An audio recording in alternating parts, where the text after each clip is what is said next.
Chapter 872. What was there to protect? Because Wu Ming saw it. After all, it was the experience of his original body. So Wu Ming, who had returned to his body, would naturally see the past experience in an instant. If he had to say something, it could be said that this was the only special vision. At this moment, Wu Ming slowly closed his eyes, preparing to digest the things he had seen before. The moment Wu Ming returned to his body, he saw all the experiences of his body in the world of the box court. However, because AZ Dakaha was still in front of him, Wu Ming did not look at it in detail. Now that AZ Dakaha had been destroyed, Wu Ming could read it again. Back then, when the box court had just been established, Wu Ming's body fell from the sky into the box court, and coincidentally, it fell at the location where No Name used to be. At that time, No Name had not yet established a community in that location, and the surrounding area was even a wasteland. Of course, most of the areas in the box court's early days were wastelands, because there were not many people in the box court when it was first established. Especially the outer sect with the lower numbers. It could be said that in the beginning, there were unimaginably few people in the 7-digit outer sect. Similarly, because the box court's early system had not yet been established, the box court could be said to be very chaotic at that time. Wu Ming, this thing that exuded a powerful aura, also attracted a lot of attention. Many forces and even individuals came to the 7-digit outer sect to investigate, but the result was naturally to no avail. As for why, it was because they could not find any abnormalities. It was because the Black Origin Mud covered up Wu Ming's aura, and the Black Origin Mud sealed Wu Ming together with it. At that time, Wu Ming's consciousness had already returned to the Big Origin, so naturally, he could not move. However, Wu Ming's body was still suffering from the corrosion of the Black Origin Mud, so Kalis and Enkidu combined the power of the Black Origin Mud in Wu Ming's body to create a light membrane. They turned Wu Ming's body into a ball of light, sealed him together with the Black Origin Mud, and buried him deep underground to prevent the Black Origin Mud from flowing out. The two of them had experienced a lot with Wu Ming, and had seen the power of the Black Origin Mud. In their opinion, if Wu Ming had consciousness at that time, he would have made the same choice. The facts proved that this was indeed the case. If Wu Ming still had consciousness at that time, he would have let the two of them seal the black mud together with his own body if there was no other way, so that the black mud would not leak out. However, in that case, the Black Origin Mud could only continuously corrode Wu Ming, who was also inside the ball of light. Wu Ming did not think much of it. After all, his injuries could slowly recover, but those who were injured by the Black Origin Mud would not be healed so easily. This was also one of the reasons why Wu Ming did not want the Black Origin Mud to flow out. Fortunately, the Black Origin Mud was boundless water and did not have a source. Once it was drained, it would completely disappear.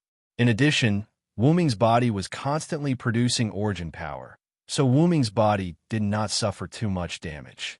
At most, he would feel a little pain. However, since Wu Ming's consciousness was not in his body, he naturally could not feel any pain. Therefore, Wu Ming did not blame Kalis and Enkidu for Wu Ming's actions. Although this was the case, Kalis and Enkidu had always placed Wu Ming first. If they did not understand Wu Ming, the two of them would not have chosen to seal the Black Origin Mud in Wu Ming's body. Instead, they would have allowed the Black Origin Mud to flow into this world and protect Wu Ming's body from harm. However, if they did that, Wu Ming would definitely be furious when he found out about their actions. Therefore, the two of them chose to seal the Black Origin Mud in Wu Ming's body. However, they did not choose to sacrifice Wu Ming for the sake of the world. Kalis and Enkidu both understood that if they did that, Wu Ming's body would continue to be corroded by the Black Origin Mud. Although it would not kill Wu Ming, it would still cause serious injuries to him in the end. Therefore, after the two of them chose to seal Wu Ming's body together with the Black Origin Mud, they also chose to take the damage for Wu Ming. As Wu Ming's personal belongings, even if the two of them chose the world, they would not give up on Wu Ming. The true meaning of being Wu Ming's personal belongings was to have both of them. Within the sphere of light, Enkidu extended his chains to their maximum length, completely wrapping around Wuming's body, while Khalis converted all of her mana into 100% defense, buffing Enkidu and Wuming's bodies. As a result, most of the Black Origin Mud's connection with Wuming was severed. Only a small portion of the Black Origin Mud in Wuming's body was still corroding Wuming's body. However, the endless amount of origin power he produced resisted it, so Wuming's body did not suffer much damage. However, Enkidu and Khalis suffered greatly. As existences who had followed Wuming for a long time, they had also produced a trace of origin power when they were in the origin. It was by relying on this trace of origin power that the two of them were able to resist the corrosion of the Black Origin Mud and protect Wuming's body. However, it was precisely because they had origin power that the two of them continuously endured the pain brought about by the Black Origin Mud. By the way, Khalis had used her ability to scan Wuming's consciousness and determined that Wuming's consciousness had automatically returned to the backup machine in the origin because he could not bear the pain brought about by the Black Origin Mud's explosion. Also, although the explosion had also affected Enkidu and Khalis, the two of them were unexpectedly only slightly affected by the explosion, while Wuming seemed to have taken the brunt of the damage caused by the Black Origin Mud. Under the circumstances where they were not injured, the two of them chose to seal the Black Origin Mud in Wuming's body, protecting both the world and Wuming's body, while quietly waiting for the day when Wuming would find his body. It had to be said that Wuming was quite angry when he saw this scene. What they did was no different from slow suicide because they could not resist the corrosion of the Black Origin Mud at all. If possible, Wuming really hoped that the two of them would have allowed the Black Origin Mud to corrode Wuming. Although it was impossible to guarantee that the two of them would not be corroded by the Black Origin Mud, they could have attracted a lot of firepower. Although it was just a guess, it made sense that Wuming had attracted the firepower when Gidia detonated the Black Origin Mud. After all, Wuming was a good fuel for the Black Origin Mud. Even if he had to take a lot of damage, it would not have been a big deal. After all, Wuming's body could produce an endless amount of origin power, so he was not afraid of the Black Origin Mud.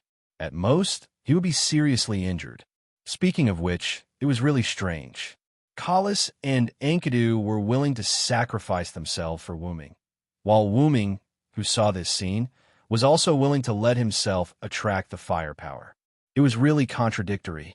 However, it was also because of this that the bond between Wuming, Khalis, and Enkidu was manifested. It was also because of this that Wuming said emotionally to the two of them, "Thank you for your hard work." But in the end, the two of them still survived. Even if Wuming's consciousness was not present, he would not just wait for the two of them to suffer continuous damage and slowly die. This was because Enkidu's body, chains, and Khalis's body, crown, were tightly attached to Wuming. Because of this, the origin power in Wuming's body seamlessly acted as a reinforcement. The origin power was transmitted to the two of them, allowing them to successfully resist the Black Origin Mud and survive until now. Because of the Black Origin Mud, Wuming's aura had been concealed very well. Many people who had established a community in the outer sect of 210-5380 did not discover any traces of Wuming. It seemed that they had completely treated the legend of a mysterious object that had once fallen here as a mere story. Day after day passed. Gradually, Wuming completely cleaned out the Black Origin Mud in his body. Khalis and Enkidu also had the support of Wuming's origin power to slowly devour the Black Origin Mud. And when the amount of Black Origin Mud decreased to a certain extent, Wuming's powerful, mysterious, and noble aura leaked out. As a result, Wuming's aura caused the surroundings to change. Chapter 873. At that time, many communities had already been established in the surrounding area. After hearing about this, they all tried to occupy this place, wanting to dig out the gift from the ground and take it for themselves. However, because of the mutual interference, no community was able to occupy this place. Not long after, perhaps Enkidu and Khalis realized this problem. The reduction of the black mud caused Wuming's aura to leak out a little. Therefore, The two of them worked together to use the power of the origin in Wuming's body to strengthen the seal of the light membrane, causing the leaked aura to disappear. However, even if the aura disappeared, it was too late. The mysterious aura had indeed appeared here before, so it was still debated, and the surrounding communities were still fighting over it. In the past, No Name, who was not far from here, heard about this matter and came over. They took root in this land and put an end to the surrounding community's greed for the powerful gift under this land. At that time, No Name was the ruler of this area, so they had the right to do so. Of course, there were rumors in the outside world that No Name came to be the peacemaker in order to monopolize the mysterious gift in this land. However, No Name did not have such intentions. Even if they did, they would not be able to find the specific location. After all, the seal had been strengthened by Enkidu and Kalis. However, there was no guarantee that there would be a next time when the aura would leak out. No Name, who did not monopolize the mysterious gift, Wuming, once again sealed this land. Although it was called a seal, it was actually just a barrier that isolated them from the outside world. The purpose seemed to be to prevent Wuming's aura from leaking out again. Days passed like this, and Wuming's aura did not leak out again. Some of the surrounding communities also changed dynasties. Simply speaking, this matter had gradually faded away. However, 3 years ago, the Demon King suddenly attacked No Name for unknown reasons. After defeating No Name and taking away almost everything No Name had, the people behind the Demon King dug up Wuming along with the ground and took him away. Even if the other party didn't come for Wuming, they must have planned to kidnap this mysterious gift of Wuming as well. It seemed that the hole that Wuming had seen in No Name that had a trace of his own aura was left behind in this way. After that, perhaps for the sake of research, someone accidentally broke the seal. As one could well imagine, the source of the black mud emerged. Although Wuming couldn't see the other party's face clearly, he knew that they were definitely from the faction behind Galgi. Although they also realized that there was something in the black origin mud, the power of the black origin mud might have exceeded their expectations, and they panicked for a moment. But right after that, Wuming, Enkidu, and Kalis all entered a black box, which seemed to be a seal-type gift. This didn't mean that the black root soil was harmless just because Enkidu and Kalis stopped their plan to eliminate it. The black root soil was still very corrosive when it was with something that was filled with the aura of origin power. In short, Wuming was sealed again. However, it seemed that the seal wasn't very effective. The black root soil was constantly corroding the seal, and this was also thanks to Wuming's origin power, eliminating a large amount of the black root soil. If it was the original amount of black root soil, let alone 3 years, the seal would have been broken in less than 3 days. And because they seemed to have fallen into the hands of an unknown enemy, Enkidu and Kalis slowed down or even stopped their work of eliminating the black root soil. They wanted to wait for Wuming to come to this world first. After all, if they completely eliminated the black root soil before Wuming arrived, Wuming's unconscious body would definitely be used by this unknown enemy. As for why, Wuming guessed that the other party was the enemy behind Galgi, but Enkidu and Kalis didn't know. However, there was one thing that they were certain of, and that was that the people who attacked No Name and took away Wuming's body were not good people.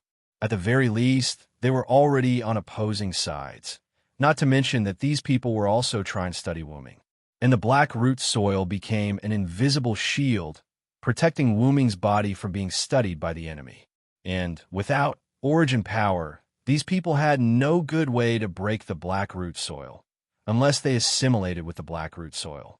However, Wuming felt that they would definitely not choose to do so. As for why, it was just Wuming's intuition towards these people with bad habits. After that, about 3 years had passed. From time to time, some people would open the seal to examine and study it. It seemed that they were not willing to accept the fact that the black root soil was a hot potato, and felt that they had to study it even if they had to burn the skin of their hands. During this period, people or objects would be thrown in from time to time, as if those people were studying the black root soil.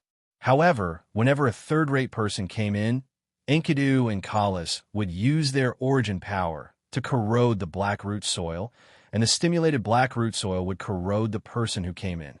It must be known that if the black root soil was accepted by an outsider, it would fuse with that person like a symbiotic entity. If that happened, it would be difficult to deal with, which was why Enkidu and Kalas did this. As for indirectly causing the death of someone, sorry, but this was the right thing to do. First, it could prevent the enemy from studying Wuming's body, and prevent the enemy from having the opportunity to study it. Second, it could prevent the black root soil from fusing with an outsider as a parasite, because if an evil person were to coexist with the black root soil, then it would cause a disaster in this world.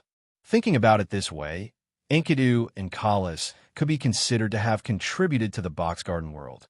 In short, they did not study anything for 3 years.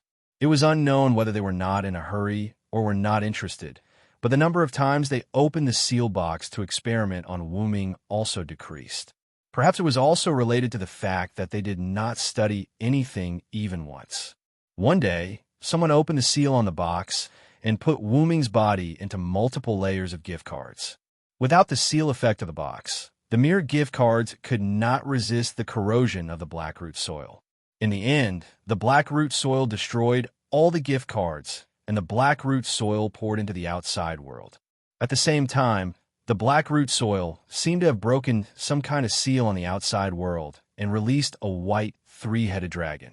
The last thing Wuming's body saw was the three-headed dragon absorbing the black root soil, including Wuming's body, into its body. The light that Wuming's body turned into his right, where the three-headed dragon's heart was. Needless to say, this was definitely Galji's doing. He put the unsealed black root soil into the seal of absolute evil. The black root soil, which was also a bug like Wuming, easily broke AZ Dakaha's seal. Wuming already knew the rest, so he didn't need to continue watching. Chapter 874.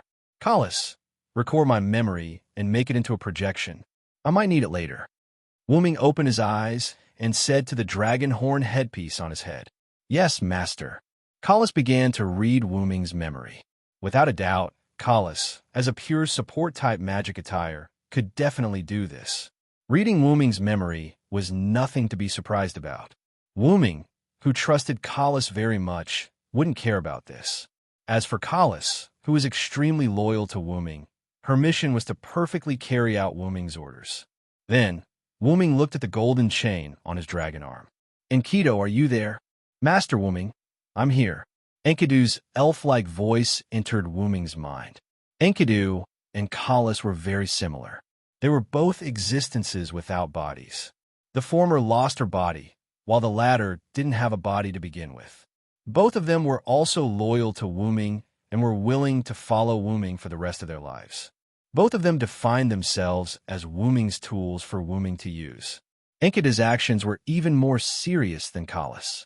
Kalas was an existence similar to an artificial intelligence, so it was natural for her to talk to Wuming. On the other hand, Enkidu was a heavenly lock, a chain. What was a chain? It was a weapon, and a weapon didn't need to communicate with its master. Therefore, Enkidu and Wuming didn't have much interaction. She wouldn't be jealous of Kalas. After all, Enkidu could speak whenever he wanted to. Wuming didn't forbid Enkidu from speaking. It was just that Enkidu didn't want to speak because of his definition of a weapon. However, whenever Wuming took the initiative to talk to Enkidu, Enkidu would always respond to Wuming enthusiastically. Seeing that Enkidu responded to him, Wuming didn't rush to talk to Enkidu. Instead, he continued to call out to Kalas. "And Kalas, master," Kalas asked. After the two of them turned their attention to Wuming, Wuming spoke. "This kind of situation won't happen again, I promise you." Wuming's tone was full of seriousness. Wuming was naturally referring to Enkidu and Kalas, who had followed Wuming's body into this world for an unknown period of time. Moreover, they had been protecting Wuming's body for such a long time. At that time, due to the unbearable pain caused by the explosion of the black soil, Wuming's consciousness directly separated from his body. This was something that couldn't be stopped. Although this wasn't Wuming's fault, and Enkidu and Kalis didn't blame Wuming. Wuming couldn't stand it. Last time was my mistake. I promise you, there won't be a next time. What Wuming meant was that next time, he would definitely eliminate Gydia completely. He definitely wouldn't let Gydia do it again. Of course, we agree with the idea of eradicating Gaia, but Kalis paused mid-sentence, and Enkidu continued. You don't have to do this, Master. The two of them meant that Wuming didn't have to make a special promise to them. No matter what, I will always be your chief priest, Master Wuming. There isn't a priest who doesn't want to stay with the god they believe in. You are my master, and I don't think it's a sad thing to stay with you. Wuming couldn't help but laugh in his heart. I was being pretentious. Indeed, with the relationship between Wuming, Enkidu, and Kalis, there was no need for him to take care of himself. However, Wuming always forgot, or perhaps it was because he valued Wuming so much that he forgot. Now, let's deal with the problem of Azidakaha. After Wuming finished speaking, he looked at his dragon claw. Silent Sound hadn't done much damage to Azidakaha. All he had done was bind him with the Skylock, burn him with the Origin Fire, and stab him with the Gold Sword. That shouldn't have been enough to kill Azidakaha. In the end, Azidakaha died just like that. It was a dramatic scene of, I didn't even do anything, and you're already dead. According to what Kalis said, Azidakaha died of spiritual causes. Kalis, what do you mean by spiritual death? Wuming asked. Master, the spiritual death that I have concluded is the disappearance of the soul. In other words, your physical body is still alive. That was why Azidakaha looked like he was asleep. Simply put, his soulless body was not completely dead. Wuming guessed that Azidakaha's powers had been sealed by the Gold Sword, which caused his godhead to be low. Afterward, the Origin Fire burned the black mud in his body and burned his soul away. Although Azidakaha's body was still alive, it was only a matter of time before he died. What was important was the words Azidakaha left behind before he died. As a BUG, Wuming could indeed ignore the rules and forcefully eliminate the trials that humans had to pass if they wanted to survive. However, at the same time, the world would create new trials for humans to pass.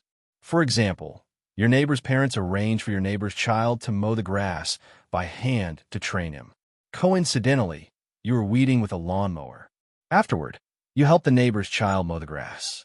This would be seen by the parents, but because you had good intentions, they would not say anything. However, for the sake of their child, they would still give the child a new training mission. It was the same in the box court world.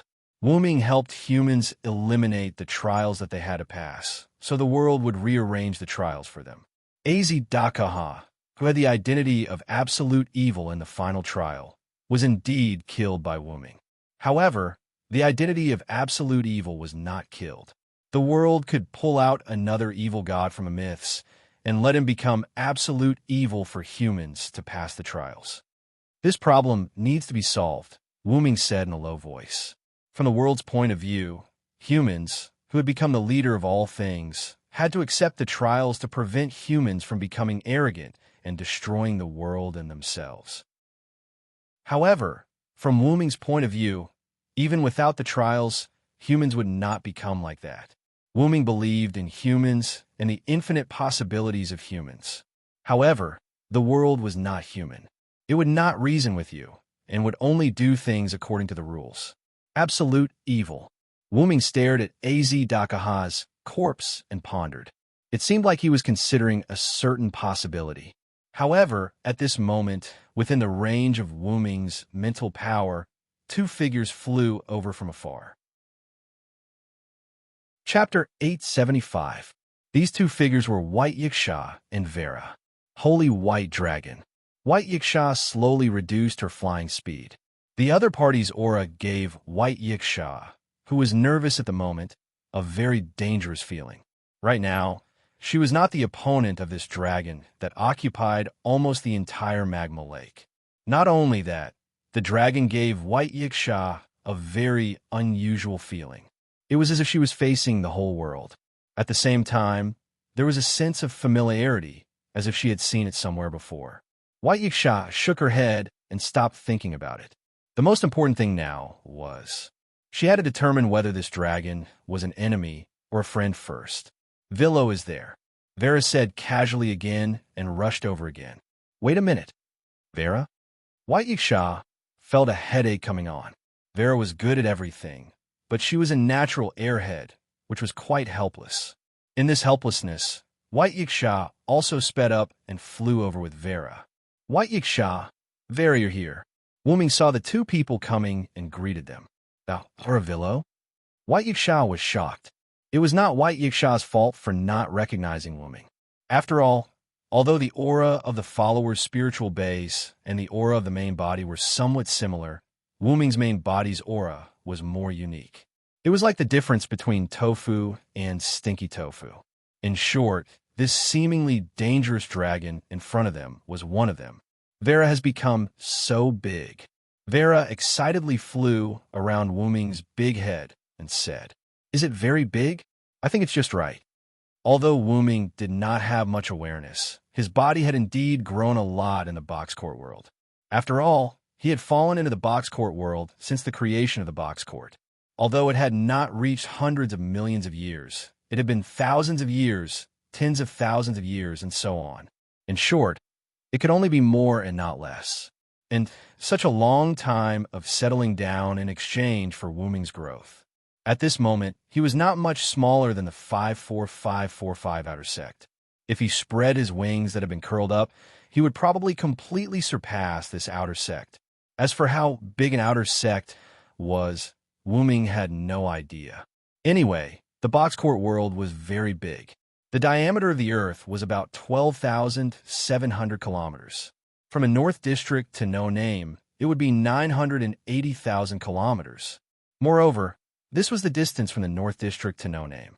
Moreover, Wuming's current body size could be freely controlled. Therefore, the size of his body was not very significant. Really, my heart has been taken care of during this period of time. It had to be said that White Yiksha, who was used to living a peaceful life, was a bit like an old man. Once he was stimulated, his heart would not be good. Just as Wuming was thinking this, White Yiksha instantly looked at Wuming. She had a nagging feeling that Wuming was thinking of something bad. Vera, on the other hand, saved the day. "Villo, are you hurt?" Vera, who had flown to Wuming's head, sat down on Wuming's head without holding back. "I'm fine. Thanks to Az Dakaha, my body has been found. Also, Az Dakaha is already dead," Wuming said as he lifted Az Dakaha's corpse in his dragon claws. "Back then, I thought that must be extraordinary. I didn't expect thy true identity to exceed my expectations." White Yiksha also approached Wuming and observed him carefully. At this moment, Az Dakaha was no longer that important. "I have a feeling that I've seen these somewhere before." Looking at Wuming, a sense of familiarity surged in White Yiksha's heart again. However, she just could not recall where she had seen Wuming. When White Yiksha said this, Wuming had some guesses. According to White Yiksha's experience, White Yiksha had probably existed when Wuming had fallen into the box court. White Yiksha at that time should have been called White Night King. Since that was the case, it was not strange that White Night King had sensed Wuming's aura. Perhaps my aura had leaked into this world at some point. After all, my identity is very special. Dragon of Origins? White Yiksha suddenly spoke. Wuming was shocked. He did not say anything, but White Yiksha had guessed it immediately. Although Wuming's expression did not change much, and he did not answer White Yiksha's question, it was because of Wuming's appearance that White Yiksha was even more certain that her guess was correct. "Mama, don't be so surprised. It's not strange that I know about the Dragon of Origins. I'm on the top 10 in the box court." White Yiksha smiled rather proudly. White Yiksha's words made Wuming fall into deep thought. It seemed that from the beginning until now, many people knew about the existence of the Dragon of Origins. Back then, Wuming's master, Ska, had seen through Wuming's essence at a glance. Although that was related to Wuming's incomplete awakening, many people still recognized Wuming's identity later on. Although many knew of Wuming's identity because they had come into contact with the Black Origin soil, there were also those who knew of Wuming's identity without coming into contact with the Black Origin soil. Without exception, they were all high-level existences such as gods. Back in the burning Winterwood City, although the twin goddesses' combat strength was very weak, they had seen through Wu Ming's identity just by coming into contact with Wu Ming. They had surrendered because of that. As a star spirit, White Yiksha had also recognized Wu Ming's identity. Perhaps that was the reason. White Yiksha seemed to have seen through Wu Ming's thoughts, so he spoke. It seems that you have something on your mind. After this matter, I have something to say to you. You will definitely like it. It seemed that White Yiksha wanted to discuss the problem of the power of origins with Wu Ming in detail. Wu Ming was naturally eager for this. He still hoped to obtain more information about the Dragon of Origins from an insider. After all, Wu Ming had never seen his own race. Wu Ming's hometown had been found. Now, it was time to find Wu Ming's own race. Now, we have to deal with the problem of absolute evil. As White Yiksha spoke, he landed on Wu Ming's dragon claw and arrived beside Aziki Dakaha's body that had yet to completely die. If you killed absolute evil, I'm afraid it won't be so easy to deal with, right? White Yiksha turned his head and looked at Wu Ming's big eyes. From the looks of it, White Yiksha also knew that the power of origins was a bug. According to Aziki Dakaha's last words, a new absolute evil might be born after Aziki Dakaha's death, but this absolute evil will no longer be Aziki Dakaha. Although he said that, Wu Ming didn't have a headache at all. It's indeed very difficult. White Yiksha fell into deep thought. She was the same as Wu Ming. She also had a headache over the world's actions. Look at how confident you are. Could it be that you have a good idea? With my strength, even if another absolute evil appears, I can still easily destroy it, Wu Ming replied in a deep voice. Indeed, with Wu Ming's nature of ignoring the box court's rules, all he needed to do was use powerful means to attack the new absolute evil. He didn't need to care about the restrictions brought about by absolute evil's identity. But that way, a new absolute evil will definitely be born, right? White Yiksha shook his head and denied it. That's why I'm not prepared to do that. Wu Ming shook his head. I have a better idea. Chapter 876. However, at that moment, Vera, who had remained silent, suddenly spoke. Villo, isn't it hot to stay in here all the time? Vera asked in concern as she tilted her head. After hearing Vera's words, Wu Ming also realized this point. It's not hot, but I still have to thank Vera for her concern.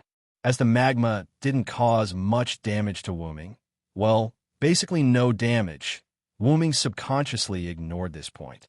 To Wu Ming, soaking in the magma was like soaking in a hot spring that wasn't too hot. It wasn't very comfortable, but it was at least warm.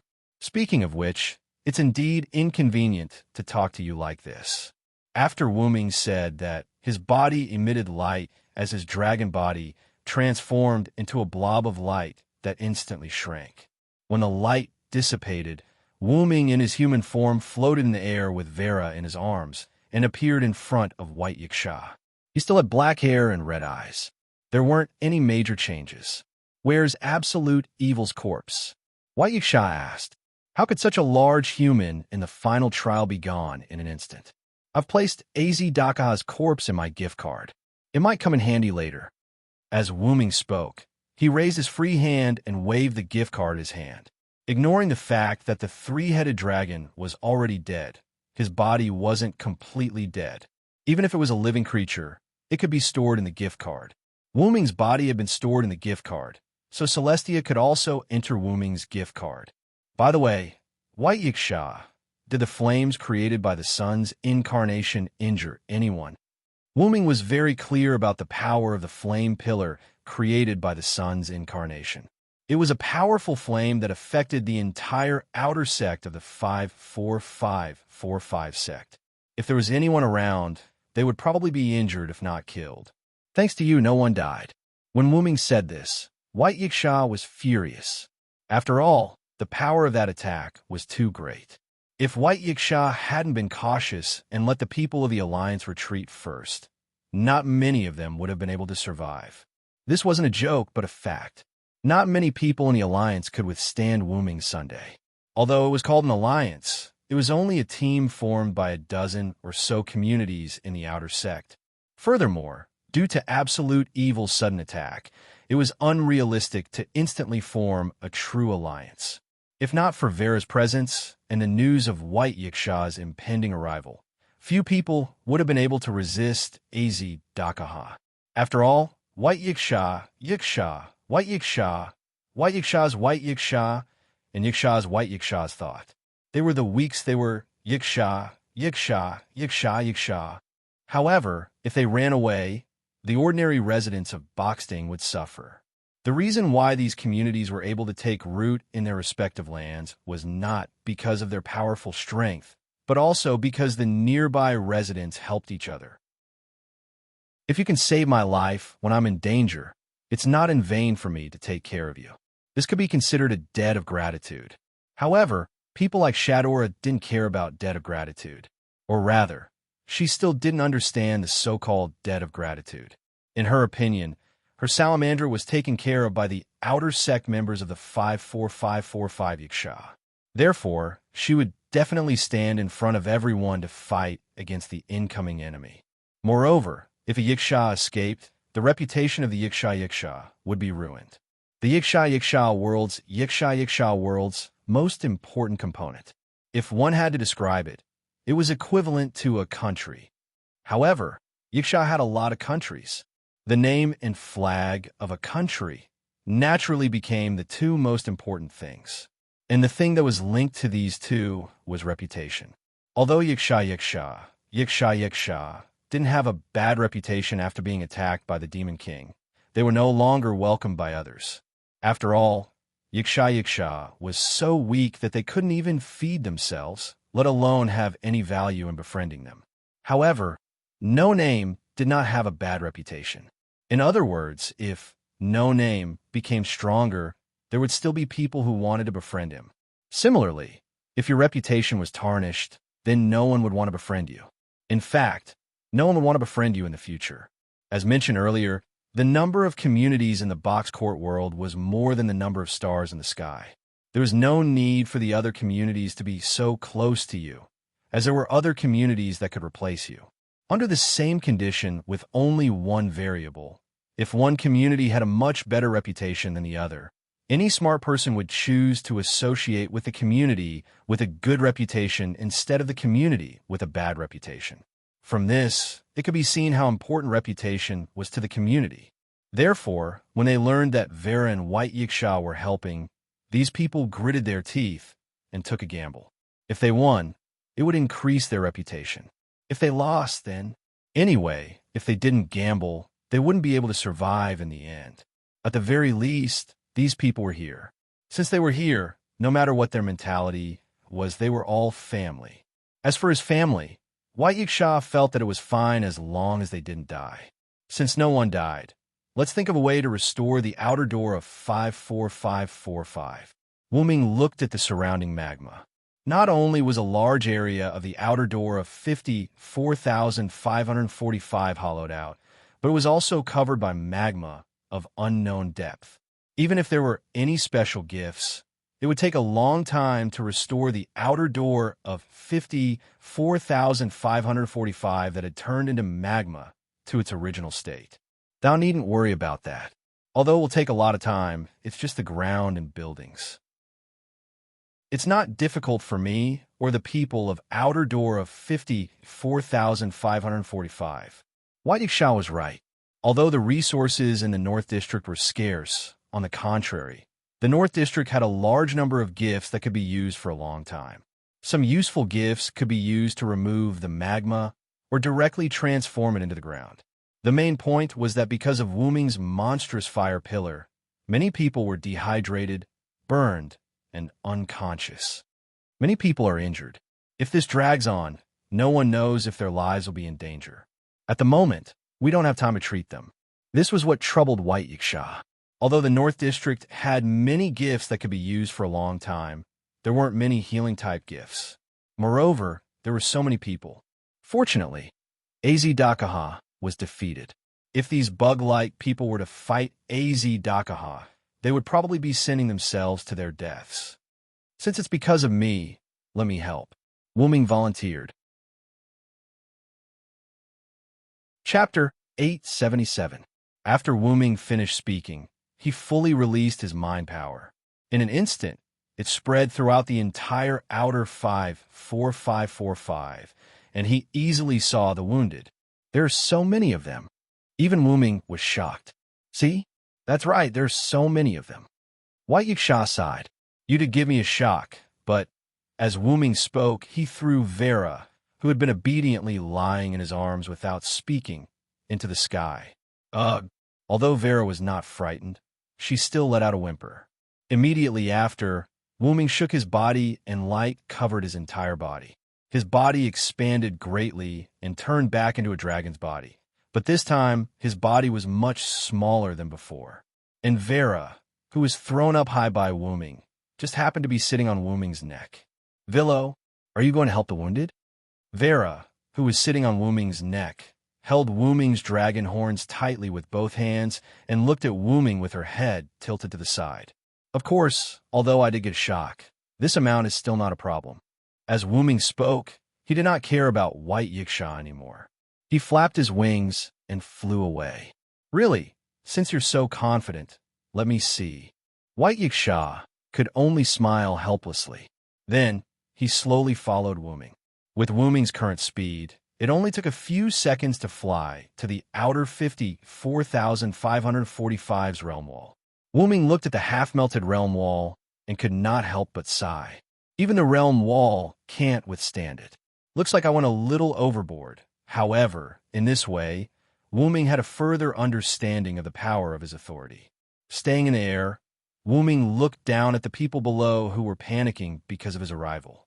They really did not know that AZ Dakaha had been killed, and Wu Ming was emitting an extremely powerful aura, so it was inevitable that they would panic. However, this panic was only temporary. This was because Wu Ming had already started chanting the spirit of words. Along with Wu Ming's words, the pointer on the huge disc in Wu Ming's heart suddenly pointed to the direction of 7 o'clock. The incarnation of vitality was instantly activated. Wu Ming's whole body was exuding a strong breath of life. Then, Wu Ming chanted a new incantation. In the disc in his heart, the second needle of the new needle pointed to the 6 o'clock direction. God says that humans are sinful. God said that humans needed to be purified. With this, you will bestow the torrential flood upon me. In the name of the Supreme King, I will grant the people of this world equal freedom. For a moment, the flood was also activated. The so-called flood was generally a natural disaster of God. In other words, the flood came from the sky, rain. The reason why it could become a flood on the ground was because the amount of rain was too much. Then, if the amount of rain was reduced, wouldn't it become normal rain? For example now, the sun was still hanging in the sky, and there were no dark clouds, but the rain came out of nowhere. Drop by drop, it fell on the ground and fell on the people. The area was so large that it even affected the surrounding outer doors. Why is it suddenly raining? There are no clouds either? Is it the enemy's move? Is it the work of the wyvern in the sky? This group of people was noisy, and they began to look for tools to shelter themselves from the rain. Some even took out the gift of shelter. However, not everyone thought that it was an enemy attack. Some people who were guarding their unconscious companions found that their unconscious companions had woken up. Their originally red and hot bodies had calmed down, and their injuries were basically healed. Some people who were directly drenched in the rain found that their small injuries had disappeared directly. There are also people who were not injured. Although they were not injured, they were slightly tired, but after being drenched by the rain, their fatigue disappeared. There's grass growing? A sharp-eyed person suddenly saw a blade of grass rapidly growing out of the ground. The fresh leaves were verdant and full of life. Following that, someone shouted, "This rain is full of vitality." It was not known who had a special gift, but he directly used the gift to test the rain and found out that the rain contained a lot of vitality. All kinds of phenomena made the people unable to react, but that person's words were like the last straw that broke the camel's back, making the people explode. The people who were originally sheltering from the rain no longer sheltered from the rain and directly ran into the rain. The people who took out their grace to block the rain silently put it away with their faces flushed red. The unconscious and injured people were also pushed to the open space where there was no shelter and were drenched in the rain. Looking at the people who were constantly moving below, Wu Ming couldn't help but shake his head. They didn't know whether the enemy was destroyed or not, but they were still so excited because of the rain of life. Sure enough, most people were a bunch of crooks. However, there were still people who were still vigilant, such as Shadora. Although Shadora and Salamandra were also receiving the baptism of the rain of life, Shadora was still constantly giving orders, such as taking care of the injured and paying attention to the investigation, and so on. Villo's ability? At this time, Vera, who was riding on Wu Ming's neck, also opened her mouth because she was also in the baptism of the rain of life. The power obtained from killing a god is not worth mentioning. Wu Ming said rather modestly. The vitality and recovery brought by the incarnation of vitality fused with the incarnation of flood to help the injured recover in the form of rain. It was a very simple use of the power. However, Vera didn't think that it was really not worth mentioning like Wu Ming said. Not to mention other things, this gift that could restore the vitality of so many people, Wu Ming casually used it, and it didn't seem to be at full strength, nor was it a one-time use. This was already very surprising. Not to mention, Wu Ming's reign of life affected several outer sect members. Wu Ming was also very helpless about this. This group of people in the Alliance originally surrounded the outer sect of the 54545. If he simply released the reign of life in one place, the people in other places wouldn't be able to receive it, so he had no choice but to increase the range of the reign of life. Anyway, it didn't take much effort. In Wu Ming's view, it was just an apology for burning the entire outer sect of the 54545. However, Wu Ming forgot that at that time, the Black Mud Cave occupied the entire outer sect of the 54545. Even if he didn't burn the entire outer sect of the 54545, he still had to clean it up afterwards. As expected of you. You've really broadened my horizons once again. Chapter 878. The person who spoke was naturally White Yiksha, who had followed behind. Speaking of which, Villo, you're really omnipotent. White Yiksha crossed her arms as she floated beside Wu Ming. She was also receiving the baptism of the rain of life. The last trace of her mental exhaustion had also completely disappeared. This rain of life is enough to heal all the injured. I'll take my leave then. I won't be participating in the reconstruction of the outer sect of 54,545. After all, there are still many things to deal with. After Wu Ming finished speaking, he flapped his wings and flew into the distance. Hey, why don't you leave Vera behind? White Yiksha roared in annoyance. Vera can't help much anyway. It's not like she's missing. Wu Ming's voice came from the sky. Immediately after, black-purple ripples appeared. Wu Ming and Vera's figures disappeared. Seriously, my role is really just to clean up this Villo's mess. Although her tone was helpless, White Yiksha wasn't dissatisfied. After knowing that absolute evil had broken through the seal, she had thought of many endings. Now, all she had to do was sacrifice land and towns to kill absolute evil. It couldn't be better. Moreover, other than a small number of people who died because of the chaos at the beginning, there were basically no more casualties. Because of Wu Ming's reign of life, everyone's physical injuries and mental exhaustion had recovered. It could be said that everyone was happy. White Yiksha's mood was much better after eliminating absolute evil at such a low price. Even if she had to clean up someone else's mess, White Yiksha was happy. Go and make the final speech. After White Yiksha finished speaking, she flew down. After all, in the absence of Vera, only White Yiksha could make the final declaration of victory. At that moment, in a place far away that was not affected by the rain of life, a few people who were obviously Salamandra were carrying a person who had fainted from the ups and downs of the journey. They were still speeding up. Lord Mandela, we're almost at the next outer sect.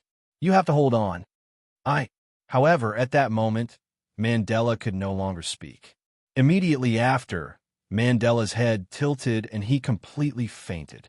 Lord Mandela, Between 399, 9999, and 4000000 was the place where the fire dragon's birth ceremony was held.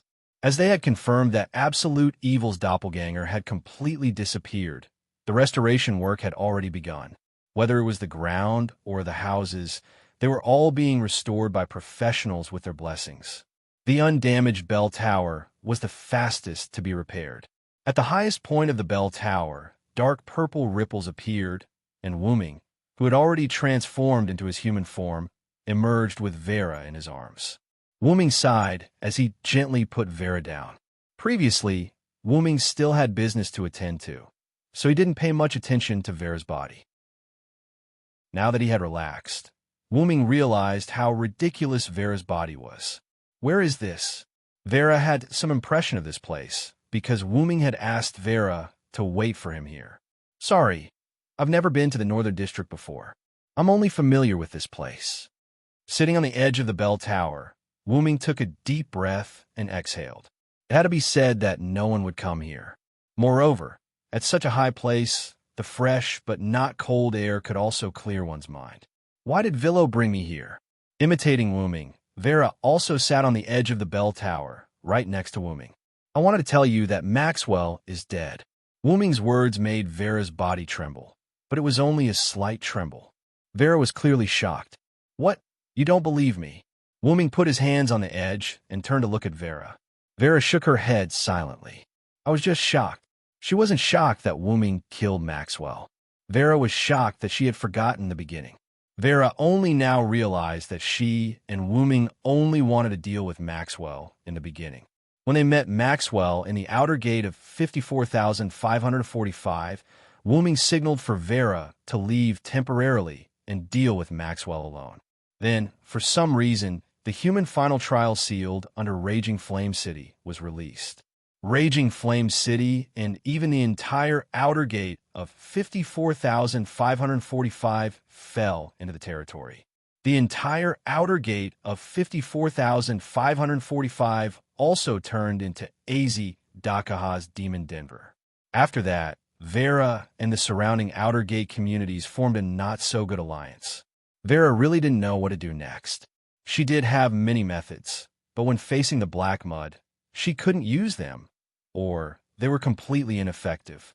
She believed that Wuming, who was still in the Black Mud Den, would be fine. She had no basis, just pure trust. From the beginning, when Wuming was willing to help Vera deal with Maxwell, Vera also began to trust Wuming. However, she was still worried. In the end, she could only pray that White Yiksha could come as soon as possible, or that the Sky Army of the upper echelons of the Box Court could come as soon as possible. However, who would have thought that Wu Ming would be able to kill absolute evil? Moreover, he had used so many amazing moves. Even White Yiksha's understanding of Wu Ming was renewed. Vera, who didn't know as much about Wu Ming as White Yiksha, also had a renewed understanding of Wu Ming. Therefore, Vera wasn't surprised that Wu Ming, who could kill absolute evil, could also kill Maxwell. Don't you want to know how I kill Maxwell? Wu Ming was a little depressed. No. Vera shook her head hard. The existence of foul on her chest also shook a little. The corner of Wu Ming's mouth twitched slightly. He silently turned his head and no longer looked at Vera. Maxwell is dead. You don't have to hide anymore. This was the message Wu Ming wanted to convey to Vera. In Wu Ming's opinion, a large part of the reason why Vera didn't have a fixed place to stay all day was because of Maxwell's pestering. Now, Vera could stay in the community obediently and take on the responsibility of being the leader of the community. However, why did Vera wander around all day? Vera was probably the only one who knew. Wu Ming suddenly thought of something and looked at Vera again. By the way, Vera, Maxwell dropped a gift after his death. Are you interested? It could be said that Vera helped Wu Ming lure Maxwell out. If they were to split the loot, Vera would definitely have a share. At that moment, Vera shook her head frantically. At the same time, Vera's chest trembled. Okay, I got it. Wu Ming, who turned his head again, sighed. Sure enough, even if Maxwell was dead, Vera still didn't want to have anything to do with him. Then, the gift that Maxwell dropped could only be enjoyed by Wu Ming alone. Then, Wuming turned his head again to look at Vera. I'll send you home. After all, Vera shouldn't have returned to her community for a long time. It just so happened that she could go back now. Home? Not knowing what to think, Vera smiled and nodded. Chapter 879. Inside the inherent enchantment of the staff of Anzavolgan, the 7th floor, the lava zone, Galgi sat alone on a higher rock with his eyes closed as if he was resting.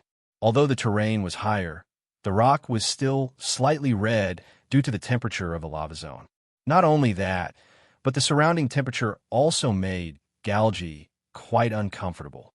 Helplessly, he could only silently half-activate the simulated another cosmology to resist the heat of the rock and the surrounding temperature. At this moment, there was a spatial fluctuation around Galgi. A black-purple ripple appeared, and Wuming jumped out from it. After sending Vera off, Wuming immediately came here.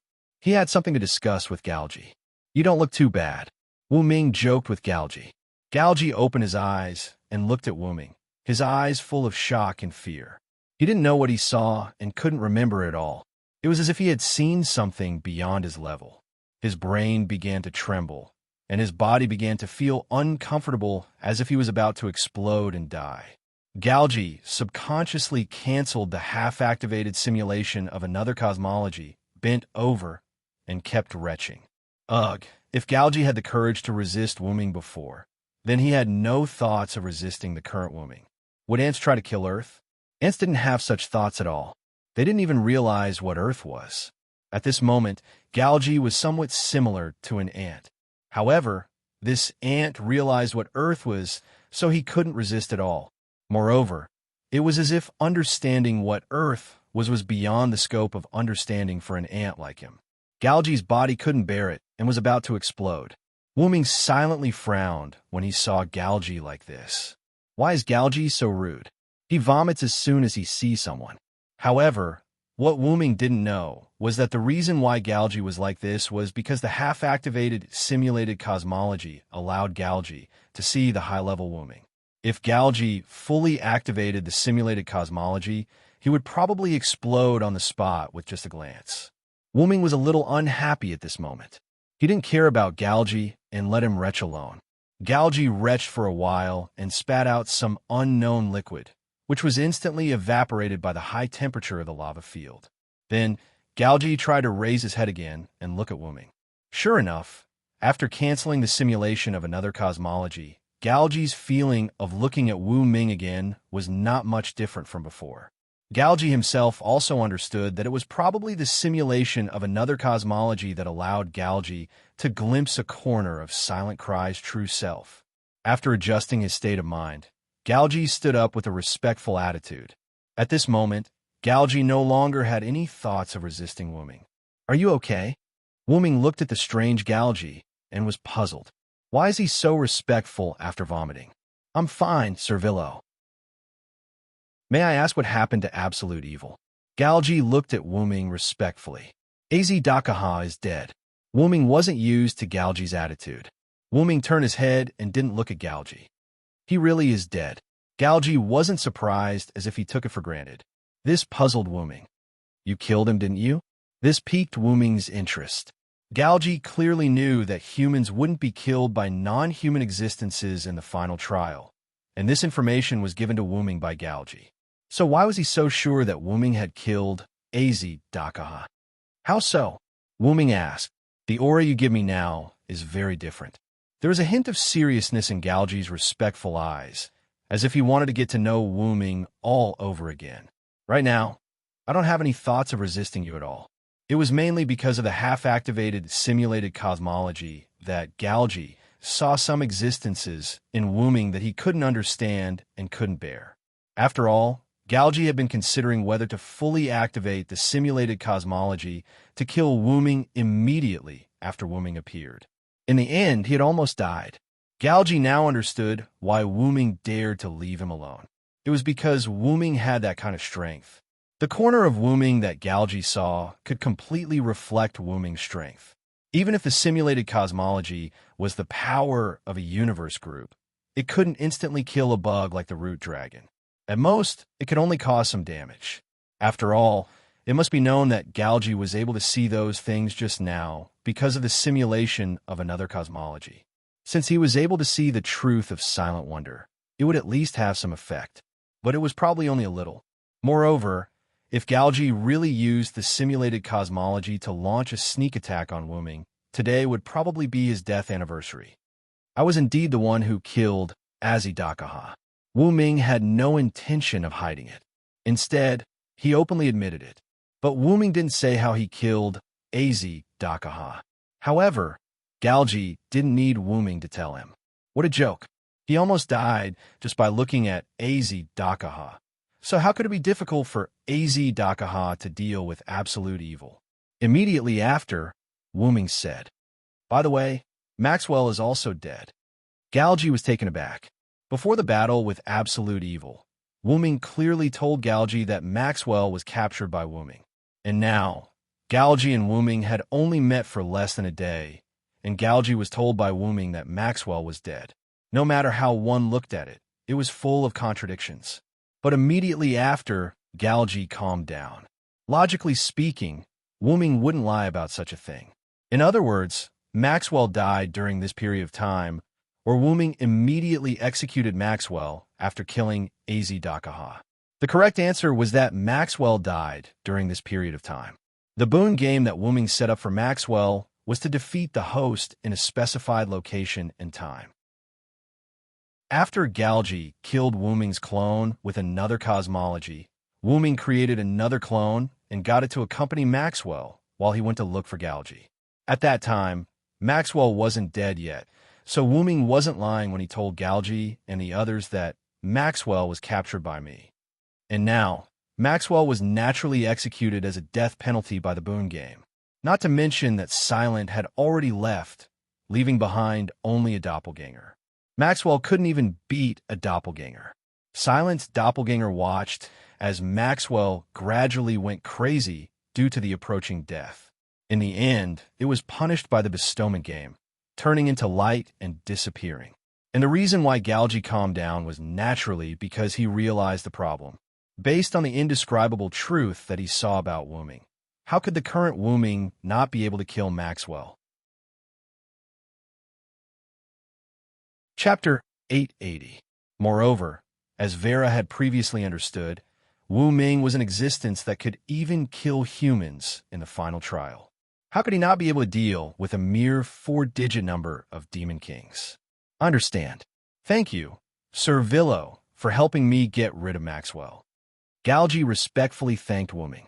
After all, Maxwell was someone sent by the higher-ups to monitor them, and Galgi wanted to get rid of him as soon as possible. Do you know the secret of Maxwell's immortality? Wuming suddenly asked Galgi. Galgi revealed an expression as if he already knew. Sir Villo, I know the power in Maxwell's body. It's the power of the third perpetual motion mechanism from the future.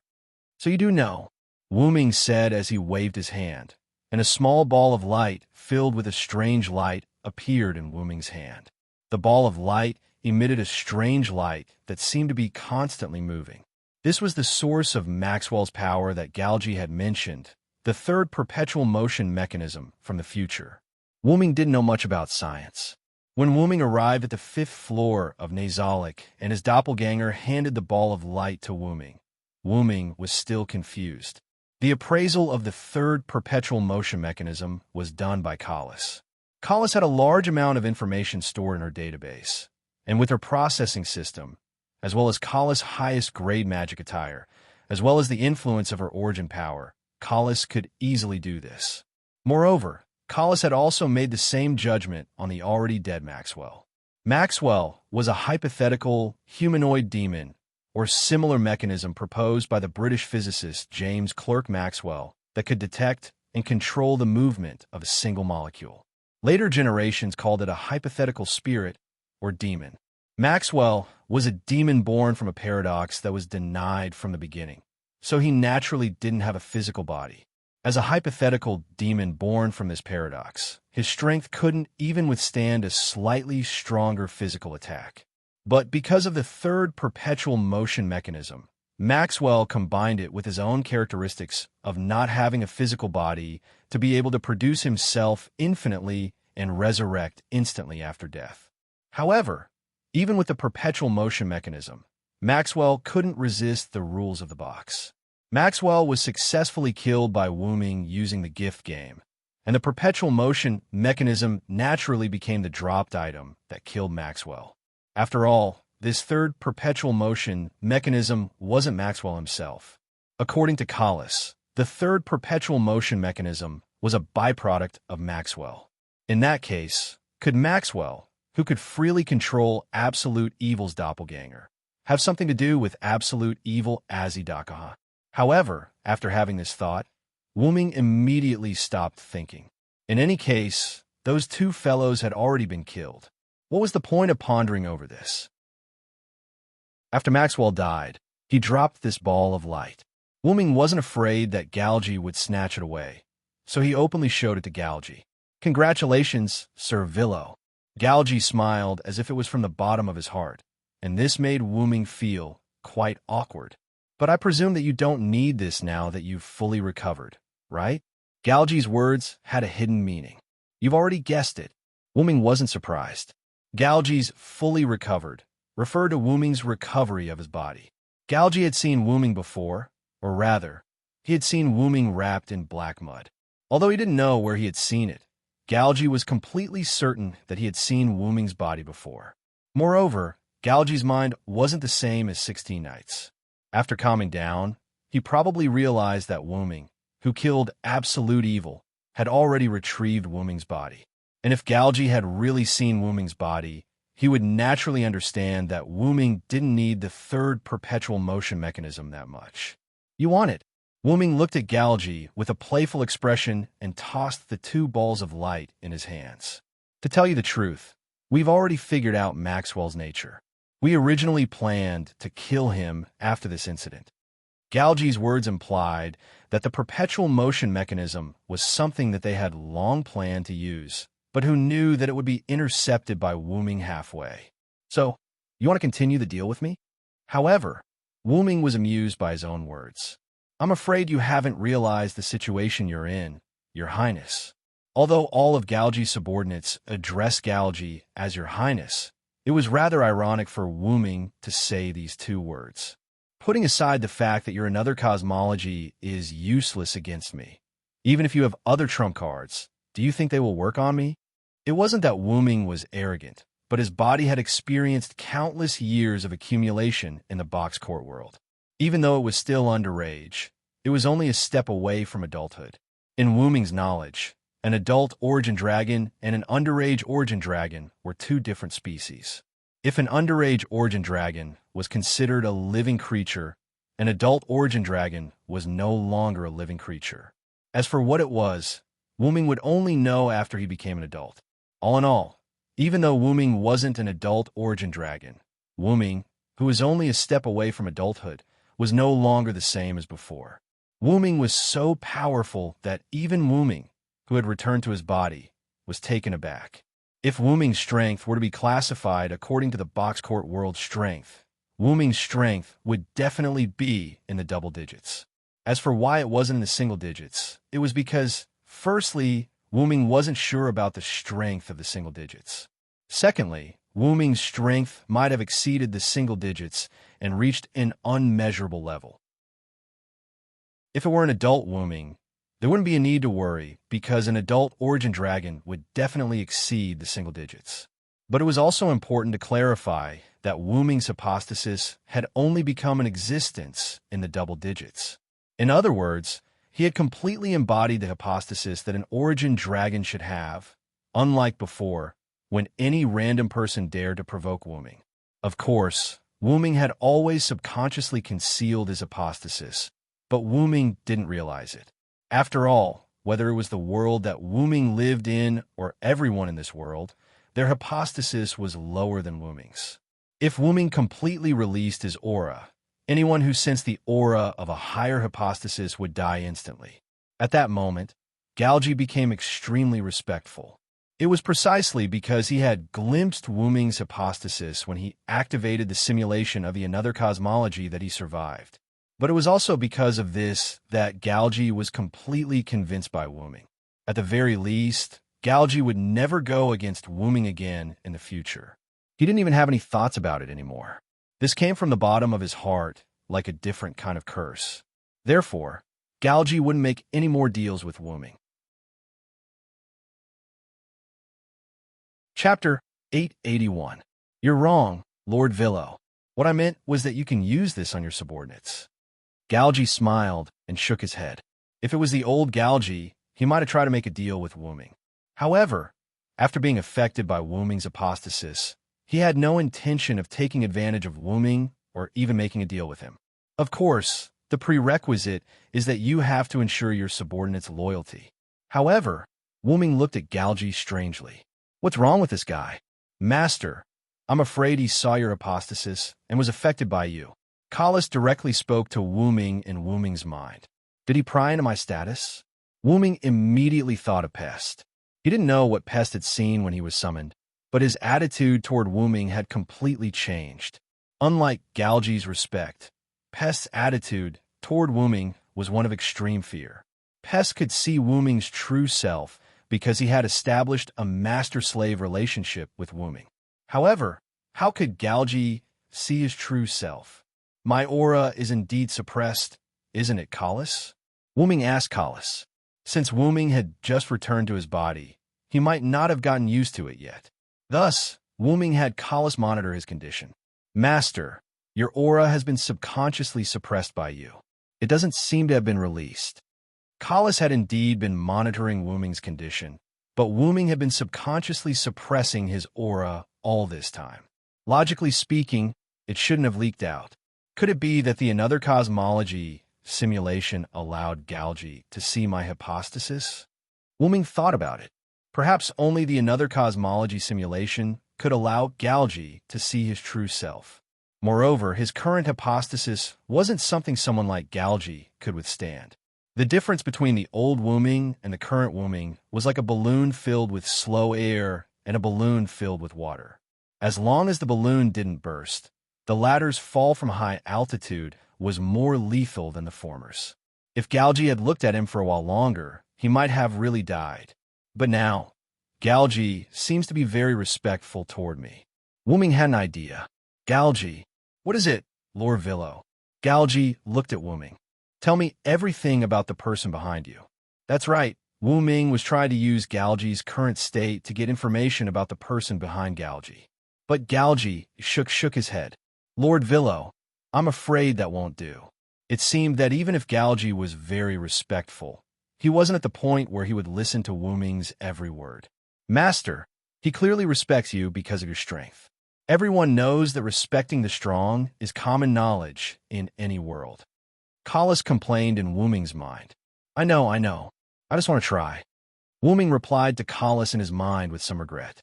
However, Wuming had other ways to get Galji to reveal information. Let's make a deal, Galji.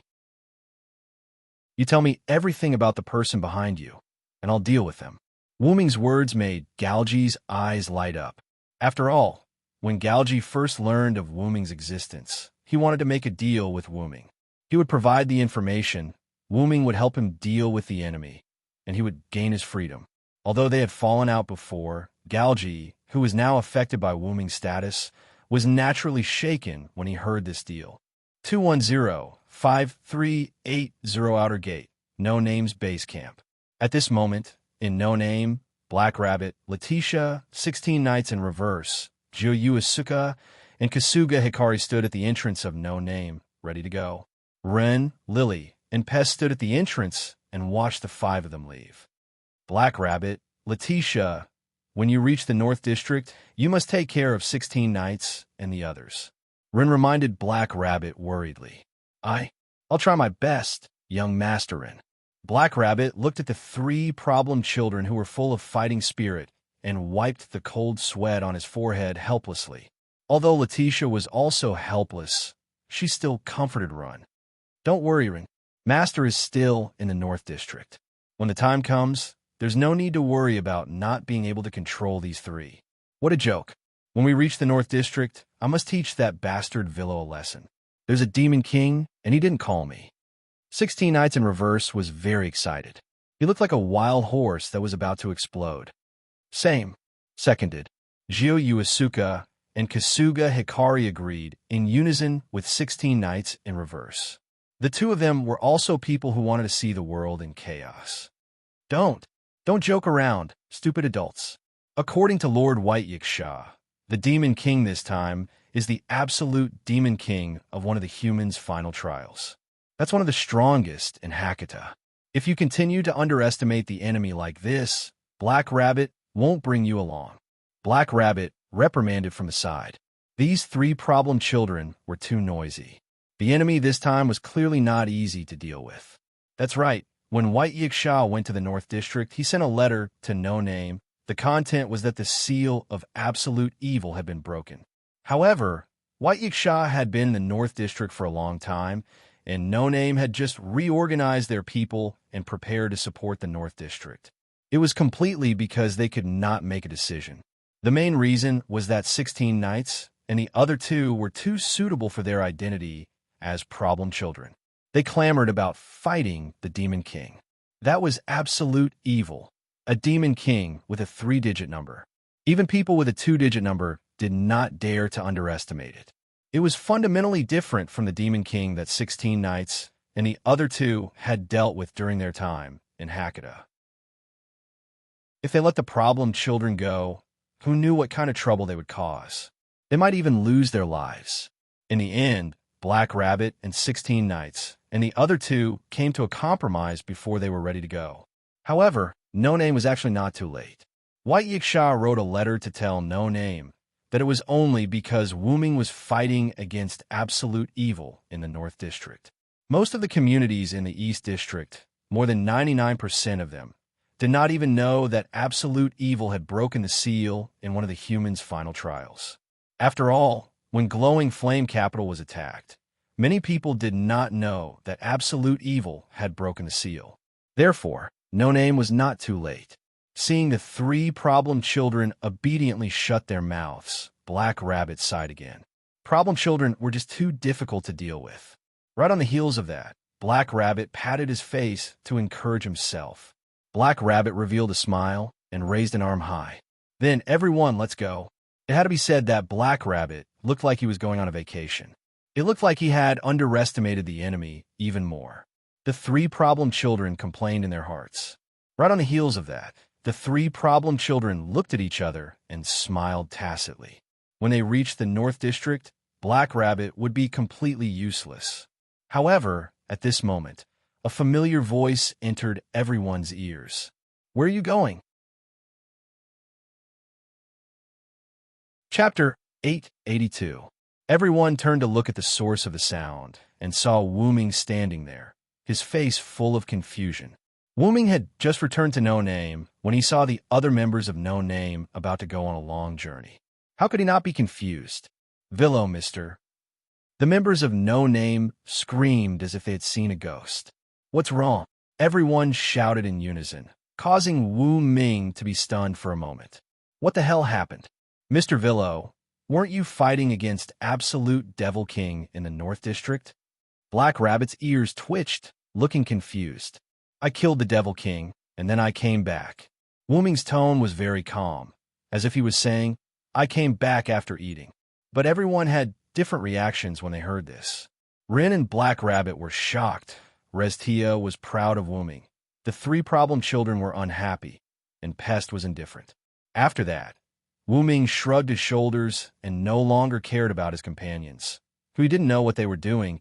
He walked straight into the interior of No Name. I'll go back first. Wait a minute, Mr. Villo. That was Absolute Devil. How could you kill him so casually?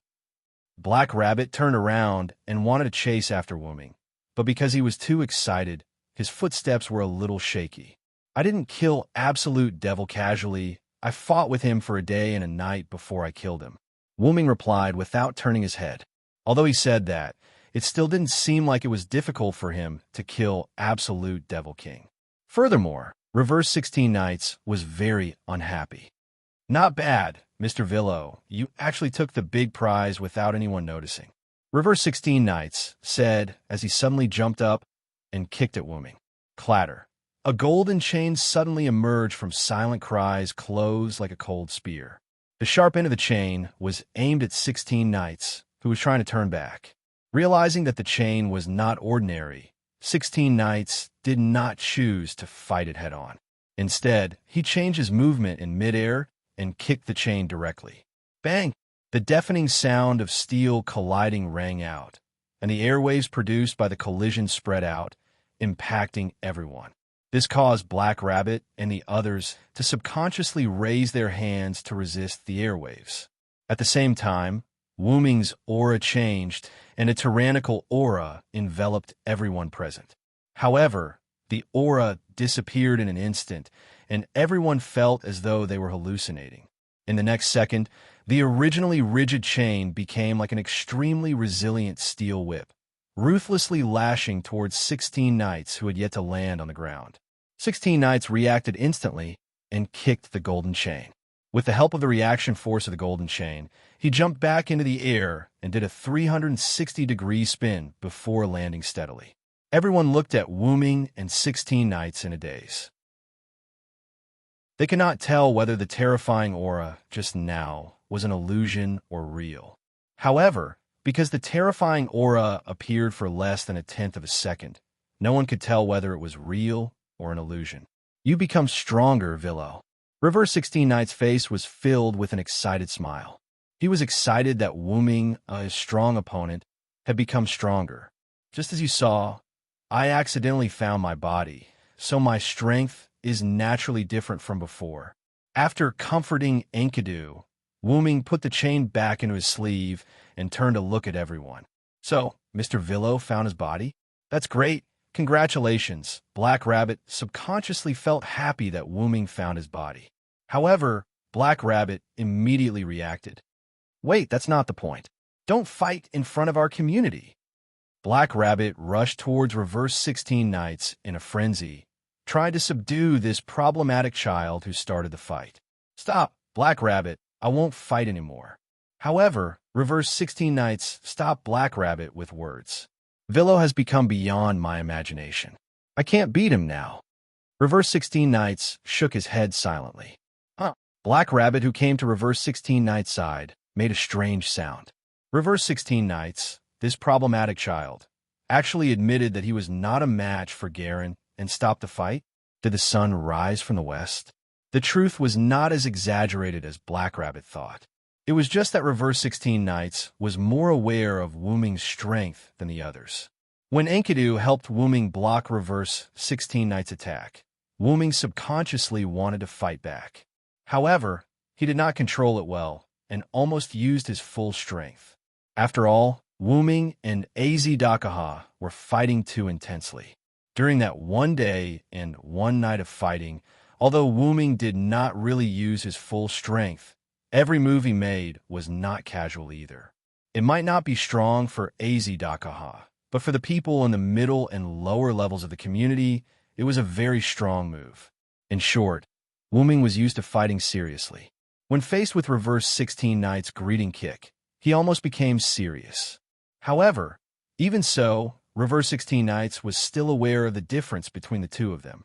He was no match for Wooming now. Reverse 16 Knights was not someone who did not know when to back down. He still had some self-awareness. Moreover, this was just Reverse 16 Knights' greeting to Wooming. He did not have any intention of fighting Wooming properly. Even if he did, he would not fight in front of so many people in no name. Therefore, it was impossible for them to fight. Black Rabbit was worrying too much. Why become stronger? Let's fight again. Reverse 16 Knights revealed an unruly expression and looked at Wooming with joy and anticipation. No, it's too troublesome. After Wooming finished speaking, he turned around and walked into No Name again. Reverse 16 Knights did not mind and followed Wooming into No Name. After all, if they really wanted to fight, it was not something that could be rejected just because one of them was unwilling. Wait a minute, Mr. Villo. You have to explain the matter of the absolute Demon King, Black Rabbit said, and immediately chased after Wooming. Let's go, everyone. It's time to go back, Letitia said, and walked back into No Name. In the end, Our anticipation was in vain. Not good. Jiu Yuao and Haruai Hiroyuki looked at each other helplessly and followed Letitia for a while. Rin looked around. Other than himself, only Pest was left.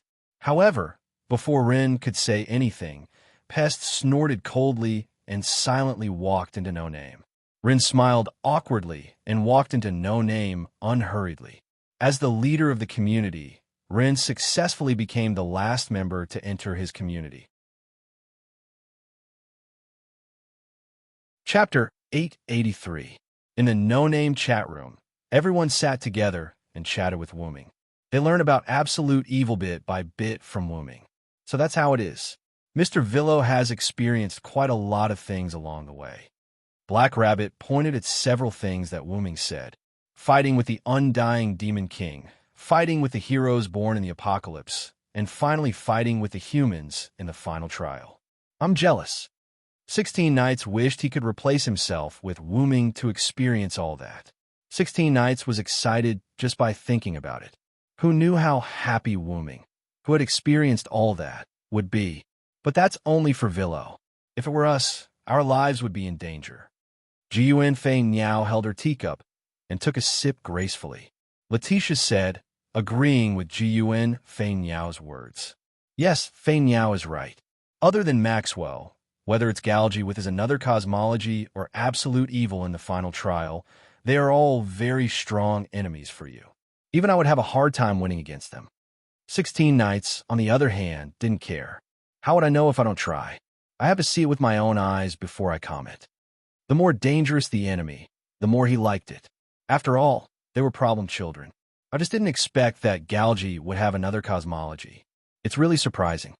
Rin was quite concerned about Galgi, who looked to be the same age as him. By the way, what's this another cosmology? Jiun Fei Niao raised a question.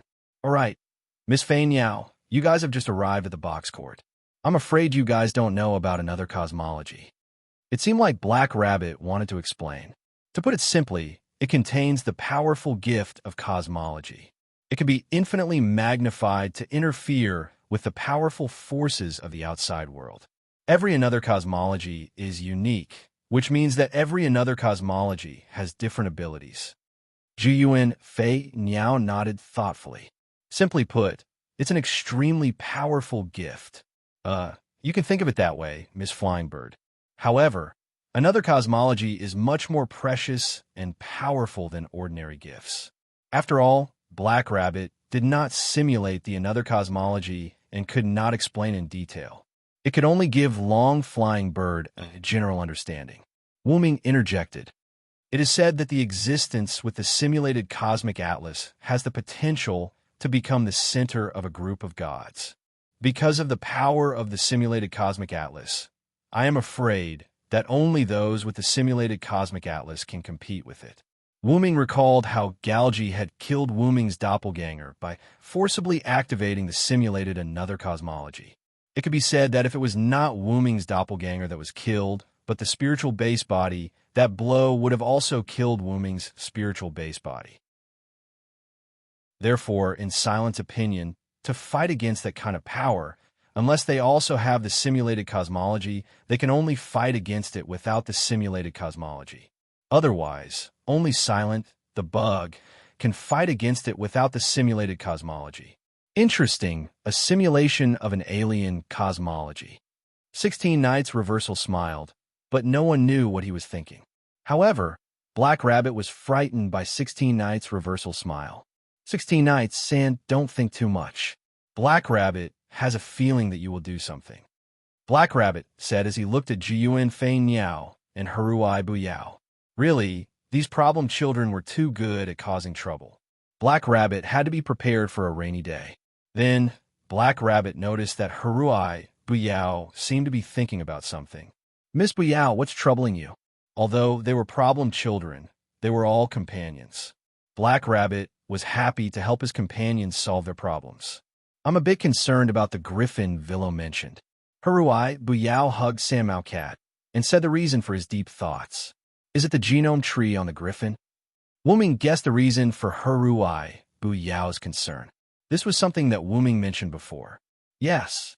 Haruai Buyao nodded. The genome tree was a gift from my father, and according to what Villo said, the genome tree on the griffin seems to be almost complete. In this way, Haruai Buyao had to guess whether the griffin was related to his father. That's easy. Just ask the griffin, Wu Ming said casually. Yeah, everyone was shocked. But, Villo-san, can you find the griffin? Black Rabbit was puzzled. Of course I can. Galji's group is still trapped in my inherent barrier. Wu Ming explained and then looked at everyone innocently. Didn't I say that? You didn't say that. Everyone shouted at Wu Ming in unison. Villo, I really didn't know that you're actually a natural airhead. 16 Knights crossed her arms and looked at Wu Ming jokingly. Ahem. In short, Galji's group is locked up by me. I didn't have time to hand them over to White Yiksha. If you want to talk to the griffin, I can do it at any time. Everyone looked at Haruai Buyao. Finally, Haruai Buyao looked at San Mao Cat in his arms and nodded. Nazalik's inherent barrier, 6th layer, forest. When Galji's group was locked up in Nazalik's inherent barrier by Wu Ming in the form of a gift competition, they were all separated. Galji was in the lava area of the 7th layer, Aurora was in the underground lake of the 4th layer, and the unconscious Ling was directly thrown into the wilderness of the 8th layer by Wu Ming. The seriously injured Glea was taken care of by Wu Ming and placed in the forest area of the 6th layer. And it turned out that the griffin could indeed settle down in the forest. Glea, who had woken up from his coma, was lying quietly on the ground at this moment to avoid physical exhaustion. Although it was very weak, Glea's injuries were indeed recovering. In short, it was better than nothing. I wonder how His Highness and the others are doing. Glea muttered to himself. Glea, who had woken up from his serious injuries, saw the contract document in front of him at a glance and knew that he was trapped in a place that was not a forest. I'm afraid it's some kind of personal space. Grove thought. After all, there were many people who had such a space in the box court world. Basically, it was used to hold gift competitions. At this moment, he was obviously trapped in the gift competition, so Grove guessed that this was Wu Ming's personal space. I wonder how His Highness and the others are doing. Grove didn't know if His Highness and the others had escaped or if they were captured like him. But right now, it was more important to recover from his injuries, so Glea simply lay down here peacefully.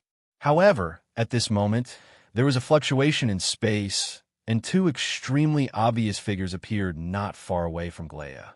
Glea couldn't help but be vigilant. Chapter 884. Villo. Glea, whose eyesight was much better than humans, saw the two people walking towards them at a glance. The one in front was Wu Ming. Supporting his body that had not fully recovered but was almost able to fight, Glea stood up, and a fighting spirit emanated from him. Although Glea's wings had not recovered yet, he had enough time to rest, which allowed Glea to have the power to fight. What? Glea, do you still want to fight me? Wu Ming, who was walking in front, did not release his aura to intimidate Glea. Instead, he snapped his fingers lightly. In an instant, the ground where Glea was standing cracked slightly, and chains rushed out one after another, throwing all of them onto Glea's body and tightly entangling him. Glea, who did not react in time, instantly fell to the ground because his limbs were all tied up. Damn it! Glea raised his head and looked at Wu Ming rather unbearably. Galji and the others are fine. I just locked them up. You should be honest. I don't want to do anything to you, but I will still hand you over to White Yiksha after this. Wu Ming walked in front of Glea and patted his griffin's head. Up to you.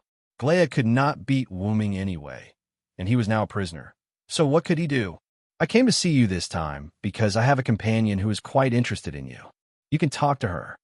Wu Ming said, and Haruai Hibaka walked past Wu Ming from behind and came to the front. Hello, Mr. Glea Grove. The quiet girl holding the three-furred cat took the lead to greet him. Hello, little girl. Grove responded to Wu Ming. Let's not talk about Wu Ming first. At least the little girl in front of him looked pretty good. I'll leave first, Grove. If you're done talking, knock on the chain, and I'll come and pick you up. Wu Ming had no intention of listening in, so he left after instructing Haruai Hibaku. Haruai Hiroyuki nodded, then looked at Grove again. "My name is Haruai Hibu. Do you know this?" Haruai Hibu said as he took out the pendant hidden in his clothes. Could this be?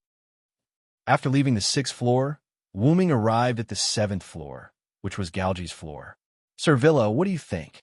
Galji, who was sitting on a rock that was colder than other places, immediately stood up when he saw Wuming. Wuming helped Galji find a rock that was not so hot. Galji did not need to keep the another cosmology on to prevent the heat. After all, if he accidentally glanced at Wuming when the another cosmology was half turned on, it would definitely be uncomfortable. "I haven't done anything to those people yet. It'll take some time, but I'll deal with them in a way that won't put the blame on you or me." After Galji told Wuming everything he knew about the people behind him, Wuming did not immediately make a move on those existences. First of all, Galji had never really come into contact with the higher-ups.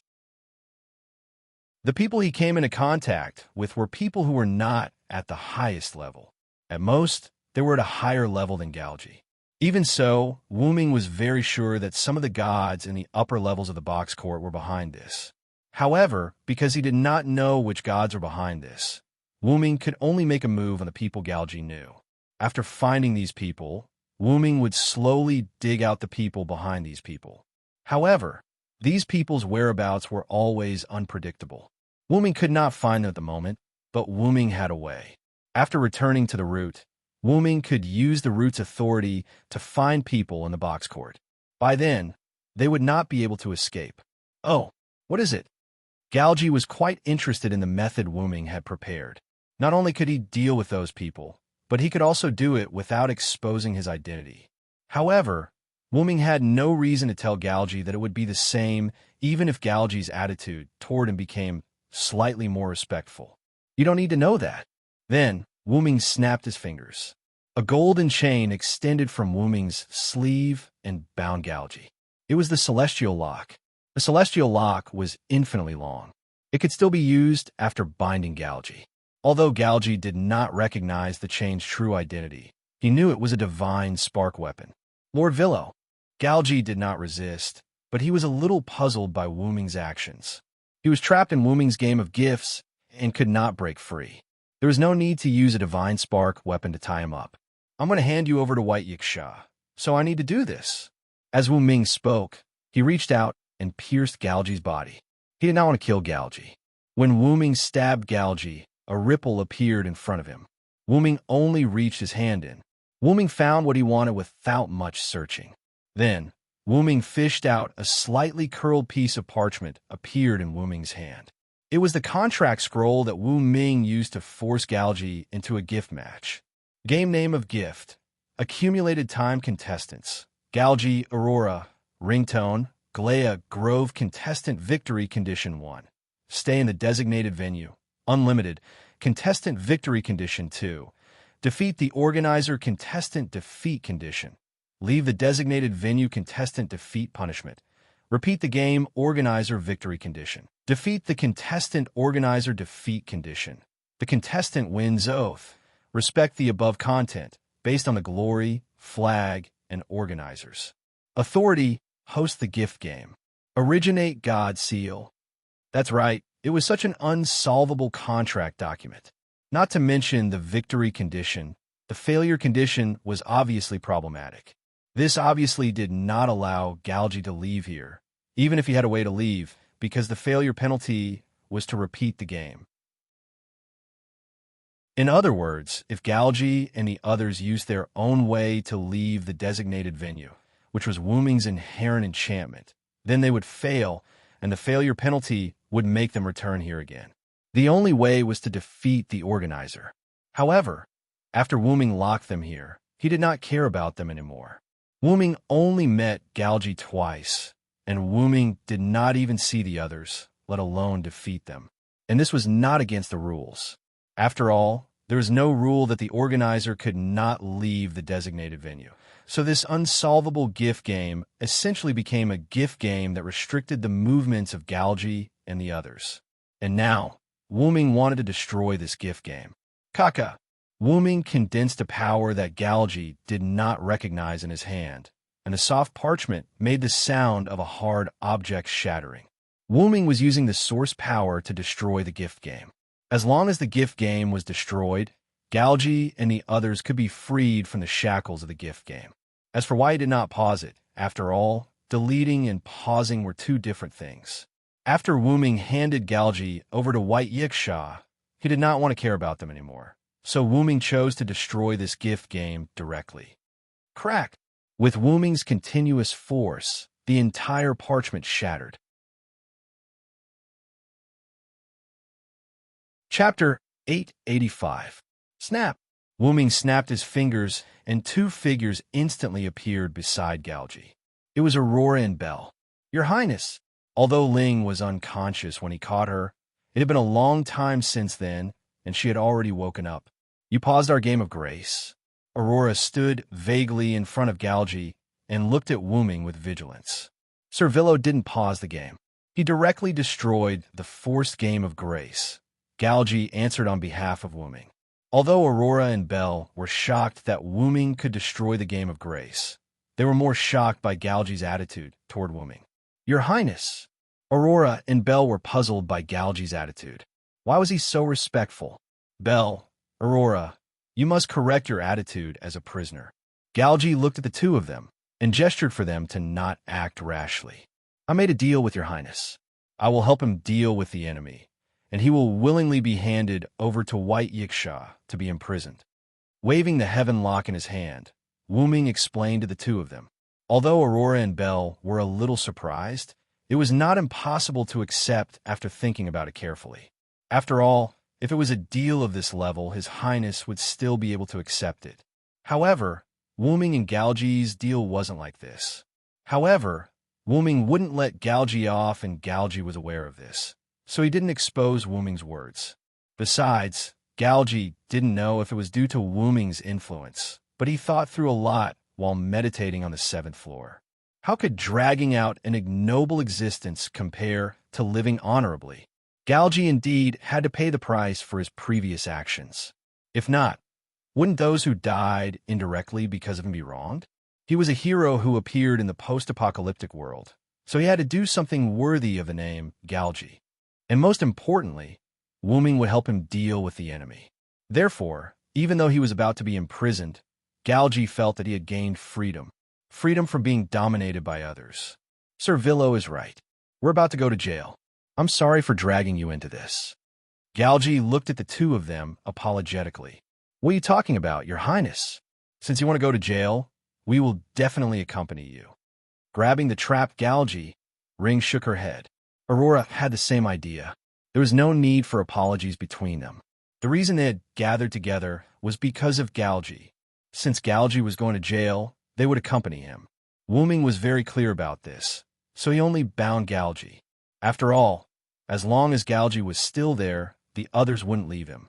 It was precisely because he knew this that Galgi said, "Sorry for implicating you," instead of "you can leave." Of course, even if they wanted to leave, Wuming might not allow it. No, Wuming definitely wouldn't allow them to leave. Although Galgi was the mastermind, Aurora and Ring's sins weren't small either, so they had to be punished. So, where's Glea? Aurora looked at Wuming again. She and Ring had been summoned to Galgi's side by Wuming using teleportation, but why wasn't Glea there? One had to know that Glea was seriously injured in order to block Wuming's weapon salvo. Could it be Aurora and Ring suddenly felt sad? Both of them were guessing if Glea had died from his serious injuries. However, only Galgi looked indifferent because he knew very well that Glea must be fine. Wuming wouldn't attack Glea, and without external influence, a griffin's vitality was very tenacious. It wouldn't die so easily. Don't worry. It's just because a companion in my community is looking for Glea for something. It's just that the discussion hasn't ended yet. Just wait a little. This made Aurora and Ring feel helpless. In this day and age, they still had to wait when they were sent to prison, but at this moment, the celestial lock binding Galgi made a clanging sound. According to Wuming's request, as long as Haruba Yao and Glea finished their discussion, they could knock on the heaven lock that bound Glea and send a message to Wuming, asking him to pick her up. Although the interval was very short, there was no doubt that Hurubu Yao had finished talking to Glea. My companion has finished talking to Glea. Wu Ming snapped his fingers again. In an instant, the surrounding scene suddenly changed, and everyone came to a forest. Your Highness! Glea's surprised voice entered everyone's ears. Glea and Galgi were also bound by golden chains, and there was a girl beside them. The girl was Hurubu Yao. Elder Glea, are your injuries okay? Ring immediately ran to Glea's side, looking rather worried. Then, Aurora and Galgi followed. After all, Glea was indeed seriously injured at that time. Except for the wings that have not recovered yet, the injuries on my body have mostly recovered. Glea was right. At that time, he had his back facing Wu Ming's attack. Therefore, as a griffin, his wings had suffered the most serious injuries. It's good that you're fine. At this moment, Galgi was also relieved. While Galgi and the others were talking, Wu Ming also talked to Hurubu Yao at this moment. How is it? Did you get anything you want to know? Hurubu Yao thought for a moment and nodded, but then shook his head. This made Wu Ming a little dumbfounded. Are you not satisfied with the answer? Wu Ming guessed. Yes. This time, Hurubu Yao nodded honestly. However, I'm already very satisfied to be able to talk to Glea. Hurubu Yao showed a satisfied smile. It seemed that he had made friends with Glea. Wu Ming, on the other hand, felt that Haruai Hiroyuki was quite content. After all, not everyone has the opportunity to find clues when looking for something they want. Although Wu Ming didn't know what Hurubu Yao was looking for, Hurubu Yao should be satisfied to be able to find a clue. Do you need my help? Whatever Hurubu Yao was looking for, Wu Ming would find it in an instant when he returned to the route. However, Hurubu Yao refused. I can do it myself. Then, Hurubu Yao's face showed a trace of unwillingness to admit defeat, as expected of a problem child. At this moment, Wu Ming could only smile helplessly. But it was also true that if it was something important to Hurubu Yao, then it was better to let Hurubu Yao do it alone. Then, Wu Ming looked at Galgi and the others who were still chatting. It's almost time to go. It was time to go to jail. Chapter 886. North District 54545 Outer Sect Ruins. At this moment, the magma lake had been artificially cooled. White Yiksha methodically issued one order after another, allowing the Alliance's community to begin the restoration of 54,545 Outer Sect. Because the time between Absolute Evil's appearance and its destruction was too short, there were no high-ranking powerhouses near 54545 Outer Sect. Even Vera had been abducted by Wu Ming, leaving White Yiksha alone. Therefore, the restoration of the North District's 5-digit Outer Sect 54545 Outer Sect fell to her. Seriously, I'm not the ruler of the North District. Why should I be the commander? White Yiksha kept complaining. In fact, the main reason was that no one came to help, which caused White Yiksha's dissatisfaction. After the rulers of the North District received the news that Absolute Evil had been destroyed, they did not even think of going to 54545 Outer Sect. When there was a powerful external enemy, like Absolute Evil, perhaps they would unite, but once Absolute Evil was eliminated, they would fall back into a state of internal strife. Anyway, it was not their outer sect, so there was no need to care. Moreover, White Yiksha could not care about them if they did not come. After all, Absolute Evil had been destroyed, so it did not matter if they came or not. But she was definitely dissatisfied. Villo, that brat, really abducted Vera. Although Vera did not play much of a role in command, she was at least someone from the North District. Now that the North District's outer sect was being rebuilt, how could a ruler of the East District be in command? However, at this moment, White Yiksha happened to sense Wu Ming's presence. Why is that brat Villo here? Although White Yiksha complained and hoped that someone could replace her to command the reconstruction of 54,545 Outer Sect, she really did not expect Wu Ming to come back. Are you looking for me to talk about the Dragon of Origin? Or is there something else? White Yiksha guessed in her heart. Yo, White Yiksha. Wu Ming greeted White Yiksha as he walked into the small command post that was temporarily set up. Where's Vera? Where have you abducted Vera? White Yiksha asked in annoyance. I sent Vera back to her community. Anyway, Vera can't do anything here, can she? As if it was his own home, Wuming sat down without hesitation. But because there were no chairs, Wuming could only find something to sit on. Then why did thou come back? What's the matter? White Yiksha didn't mind Wuming's behavior. He was used to it. I'm here to hand Galji and the others over to you. As Wuming spoke, he extended his hand and a translucent ball of light appeared in his hand. Galji, Belle, Aurora, and Gria could be vaguely seen in the ball of light. This is just a simple sealing boundary formed by Lune runes. You should be able to open it easily. As for why he treated Galji like this, the three of them and a griffin were indeed not small. It was really not good to hand them over to White Yiksha. This way, they were sealed in a ball of light and handed to White Yiksha. It was also convenient for White Yiksha to carry them around. That was thoughtful. White Yiksha took the ball of light that sealed Galji and the others. He took out the gift card, and the ball of light disappeared with a wave of his hand. After I'm done with this, I'll lock them up in the East Prison. It was reasonable to say that Wuming's mission was completed, but Wuming showed no signs of leaving. Is there anything else? I have to leave Hakata for a while. As if he was waiting for White Yiksha to say this, Wuming immediately answered after White Yiksha asked. It's not like thou has never left before, White Yiksha complained. Or are thou preparing not to come back for a long time this time? White Yiksha hit the nail on the head. After all, my purpose in coming to Hakata was to find my body. Since my body has been found, I should go and deal with my enemy. This enemy, Wuming referred to Gidia. Even without the Black Origin mud, Gidia was already considered a tyrant in the Type Moon world. With the Black Origin mud, it could be said that Gidia had become even more terrifying. Wuming was not afraid of an enemy like Az Dakaha, who only used the Black Origin mud as a weapon, but it was impossible for someone like Gidia to only use the Black Origin mud as a weapon. Simply put, it was the difference between a magician and a magician. Magicians only used magic as a weapon, but magicians would delve deeper into it. If Gaia were to delve deeper into the Black Origin mud and discover something that would allow her to completely master it, it would be very troublesome.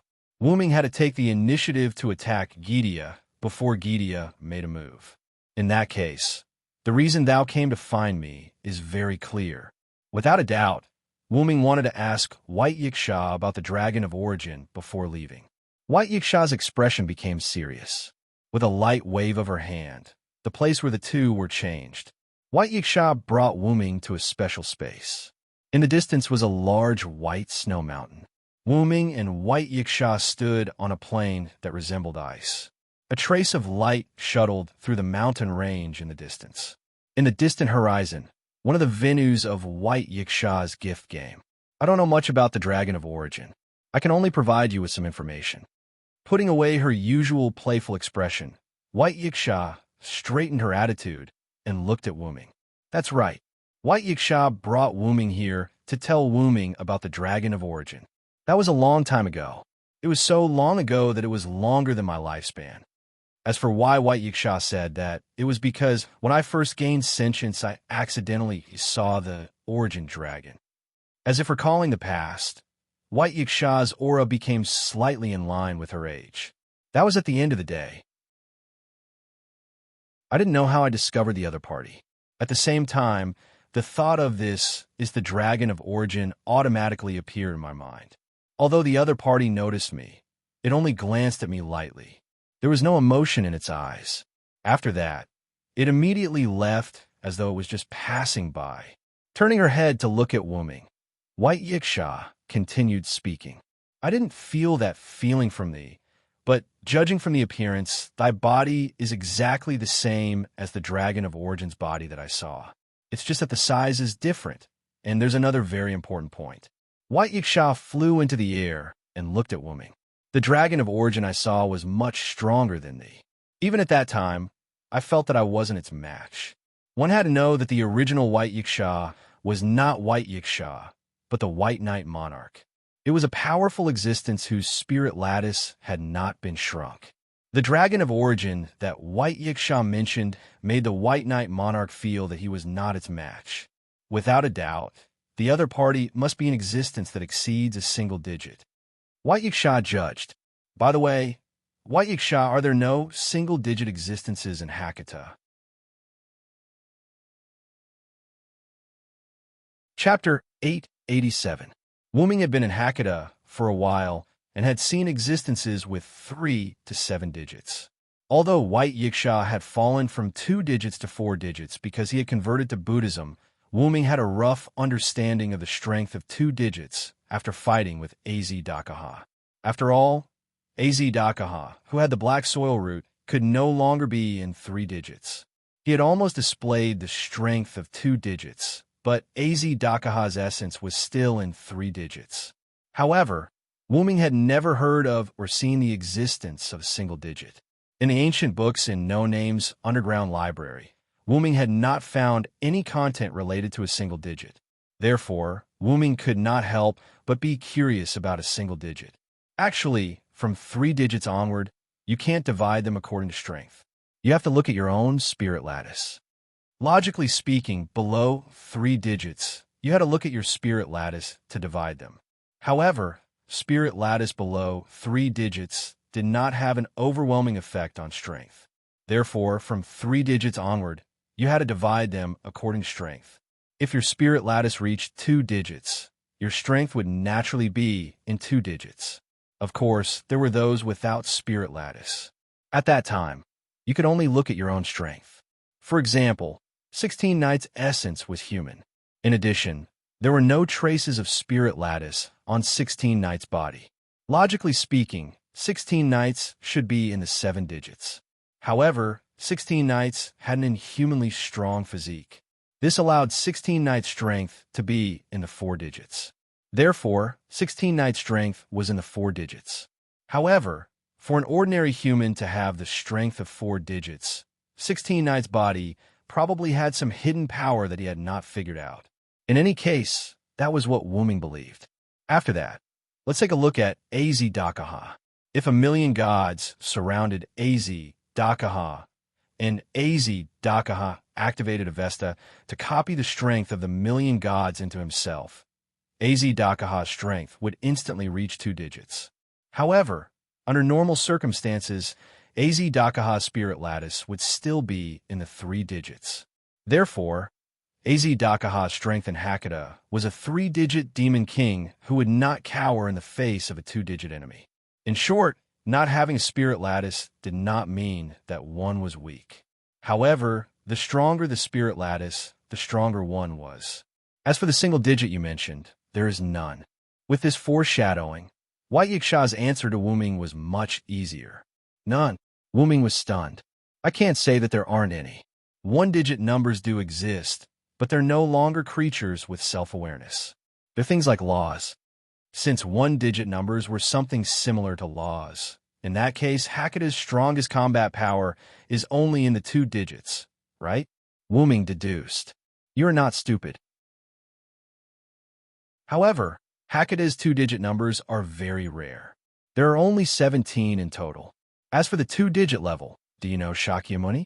That bald donkey belongs to the 2-digit category. This made Wuming come to a realization. It turned out that there were only 17 2-digit numbers in Boxting. It was indeed as rare as phoenix feathers and Chilan horns. However, if the founder of the world's 3 major religions like Shakyamuni had a 2-digit number, then the main gods of other myths and religions' founders would probably have a 3-digit number. After all, there were only 17 2-digit numbers. However, Hakata had 100 god groups. There were very few god groups that could have a 2-digit number. However, 3-digit god groups were almighty. Therefore, most of the main gods of the god groups should have a 3-digit number. Only a very small number of the main gods of the god groups should have a 4-digit number. Ordinary gods would have a 5-digit number. Therefore, Hakata had said that Absolute Evil's clone body had the strength of a god. After all, most of Absolute Evil's clone bodies had a 5-digit number. A 6-digit number was an existence with some ability. A 7-digit number was probably an ordinary person. That's why I've never heard of the existence of a single-digit number after being in Hakata for so long. This suspicious point had been resolved. No, if it were now, there would still be a single-digit number, White Yiksha said as he stared at Wuming. Are you referring to me? Wuming pointed at himself. I'm referring to you. White Yiksha smiled knowingly at Wuming.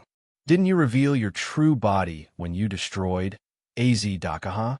Although I don't know how you hid your spirit lattice, your body leaked a trace of the aura of a spirit lattice. Based on that aura, I can determine that even if I return the Godhead and retrieve the spirit lattice, I won't be your match. Furthermore, it will be an overwhelming victory. Without a doubt, you aren't on the same level as us. You are undoubtedly a single-digit number. The so-called spirit lattice referred to heritage and merit. Hyunryong's heritage was Hyunryong's, and the Villow's merit was the Villow's. Sadrake was considered a figurehead. As the root dragon, Wuming didn't have any heritage or merit. Logically speaking, he didn't have a spirit lattice. Therefore, it wasn't that Wuming had hidden his spirit lattice, but that he really didn't have one. However, White Yiksha said that she had sensed it. As the root dragon, Wuming wasn't bound by the box court. Wuming guessed that his own status had replaced the spirit lattice, causing White Yiksha to make the wrong judgment. However, if one really only looked at Wuming's status, Wuming was indeed higher than any existence in the box court. At this moment, Wuming was an existence that was only one step away from entering the adult stage. Although he had not taken this crucial step, Wuming would definitely not be in the double digits now. After all, his apostasis had been liberated to the maximum. In that case, he would definitely be in the single digits. However, you are much weaker than the root dragon I first encountered. Even so, I could determine that you aren't a two-digit number, but an existence higher than that. As a former two-digit number, White Yiksha's judgment was definitely correct. Although it was unbelievable, it was completely confirmed that Wuming was a one-digit number. After that, did you not see the root dragon again? Wuming asked again. The next time I saw you was you. Speaking of which, when I saw your true body previously, I couldn't recall it because it was too long ago. However, I kept feeling that it was déjà vu. Fortunately, I'm not that old. I still remember. White Yiksha opened her fan and waved it twice proudly. Then let's end it here. Since White Yiksha had nothing else to say, it was time to end it. No name, I will use my methods to take care of them in secret, but I still have to ask you to take care of them. Wuming's secret care was not as effective as White Yiksha's, the local snake's, care on the surface. You don't have to worry about this. Just based on the fact that you defeated absolute evil and No Name's performance during this period of time, No Name can be raised by a single digit to 6 digits. Furthermore, I'm prepared to give No Name the authority of a region ruler. The community's hierarchy was related to the entire community. It wasn't something that could be promoted just because one person made a significant contribution. However, 16 Knights and the others had indeed contributed a lot to No Name during this period of time after coming to the box court. Just a matter of defeating absolute evil's avatar was enough. Their strength had also been recognized by the lower 6 or 7 digits. With Wuming's defeat of absolute evil as an opportunity, No Name would have no problem rising to 6 digits. As for the region ruler, there was no need to mention it. No Name was originally a region ruler, and now it had the strength. White Yiksha was just returning it to its rightful owner. Then I'll leave it to you. Chapter 888. After bidding farewell to White Yiksha, Wuming returned to No Name in the East District. After all, even if he wanted to leave, he had to at least let his companions know. What was rare was that Wuming did not directly use the teleportation gate to enter No Name. Instead, he used the teleportation gate to arrive at a place that was still some distance away from No Name. Wuming was prepared to walk into No Name on foot, treating it as an experience. After all, I don't know when I'll be back again. Wuming finished speaking and walked towards No Name. The first thing that entered Wuming's eyes were naturally the 2 stone giants guarding the door. Then, Pest appeared in front of Wuming's eyes. Pest stood at the door, as if he had guessed that Wooming would go through the main entrance and quietly waited for him. "Master, Senior Letitia asked me to wait for you here." Pest called out with some reluctance and even bowed. However, due to Wooming's abuse of power, Pest did not dare to be rude. He had always listened to Wooming and the others in No Name. As expected, he guessed it in the end. Wooming revealed a half-helpless and half-happy smile. He was helpless that his actions had been guessed. It was really contradictory that his companions could guess his actions. "Let's go, Pest." Wooming did not say anything else. Since that was the case, the others in No Name probably knew that Wooming was preparing to leave. After all, Wooming had come to the box court to find his body. Since he had already found it, there was no need for Wooming to continue staying. "Master, are you leaving?"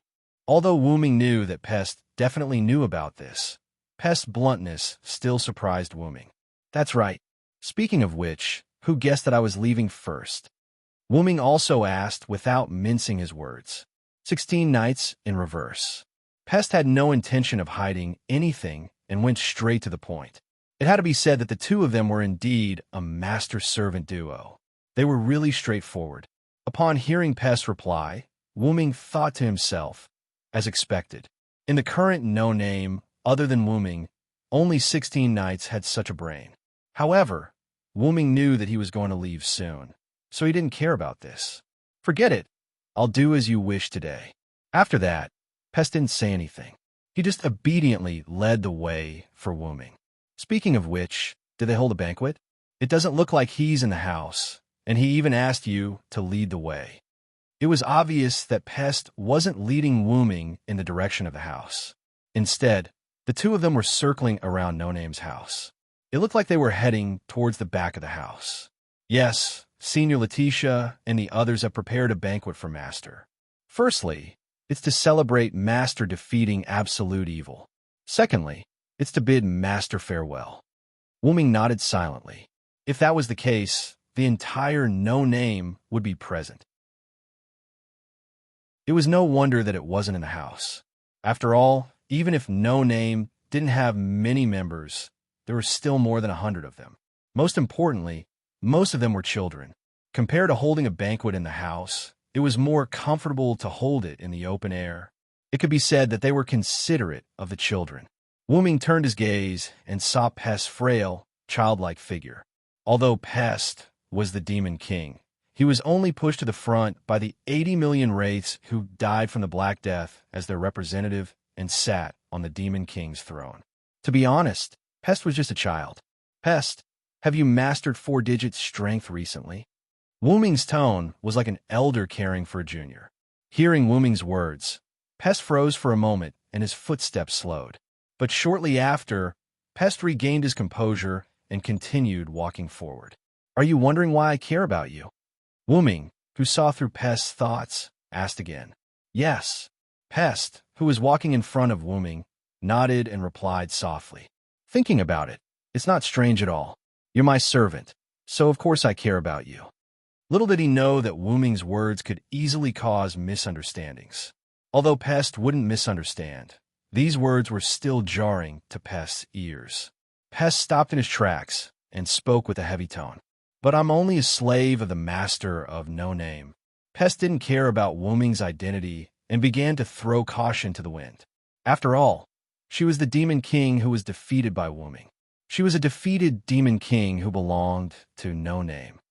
To be honest, although there was a saying that a defeated Demon King would be included in the community of the person who defeated them, this rule wasn't mandatory. If the community didn't need it, they could reject it. From Pest's point of view, the reason she was included in No Name was because No Name currently lacked combat power. If that wasn't the case, what awaited Pest would be death. Now that the community lacked manpower, Pest was included, so she was no different from a slave of No Name. Previously, when Wooming was talking about his experiences in the Northern District in the chat room, although Pest was present, she didn't speak. She only listened quietly as if she didn't have the right to speak. In the end, it was because of this reason. However, this was Pest's personal opinion. In fact, no one in No Name thought of Pest as a slave. Not even the slightest bit. Since she was part of the community, everyone was a family. Back then, Letitia joined No Name because she was defeated by the main force of the previous generation of No Name. Now, Letitia was completely integrated into No Name. She didn't look like a slave at all. Instead, Black Rabbit treated her intimately and even called Letitia Sr. First of all, we don't mean to treat you as a slave. That's just what you think. Wooming used his status as Pest's master to walk to Pest's side and rub Pest's little head with his large hand, as if telling Pest not to think too much. No one in No Name has ever ordered you around, right? And I didn't give you any unreasonable orders. Moreover, Wooming didn't give Pest many orders. Ever since he summoned Pest, Wooming had been running around outside and didn't see Pest much. You have to work hard to communicate with the others in the community, Pest. However, Pest didn't seem to care. I don't think I can communicate with the people of the community who killed my companions and enslaved me. That was true, but Pest was still a child. In this regard, Wooming could only sigh silently. Then, Wooming quietly reached his hand into the golden ripples that had opened up at some point and searched for something. Then, Wooming placed the item in front of Pest. Here.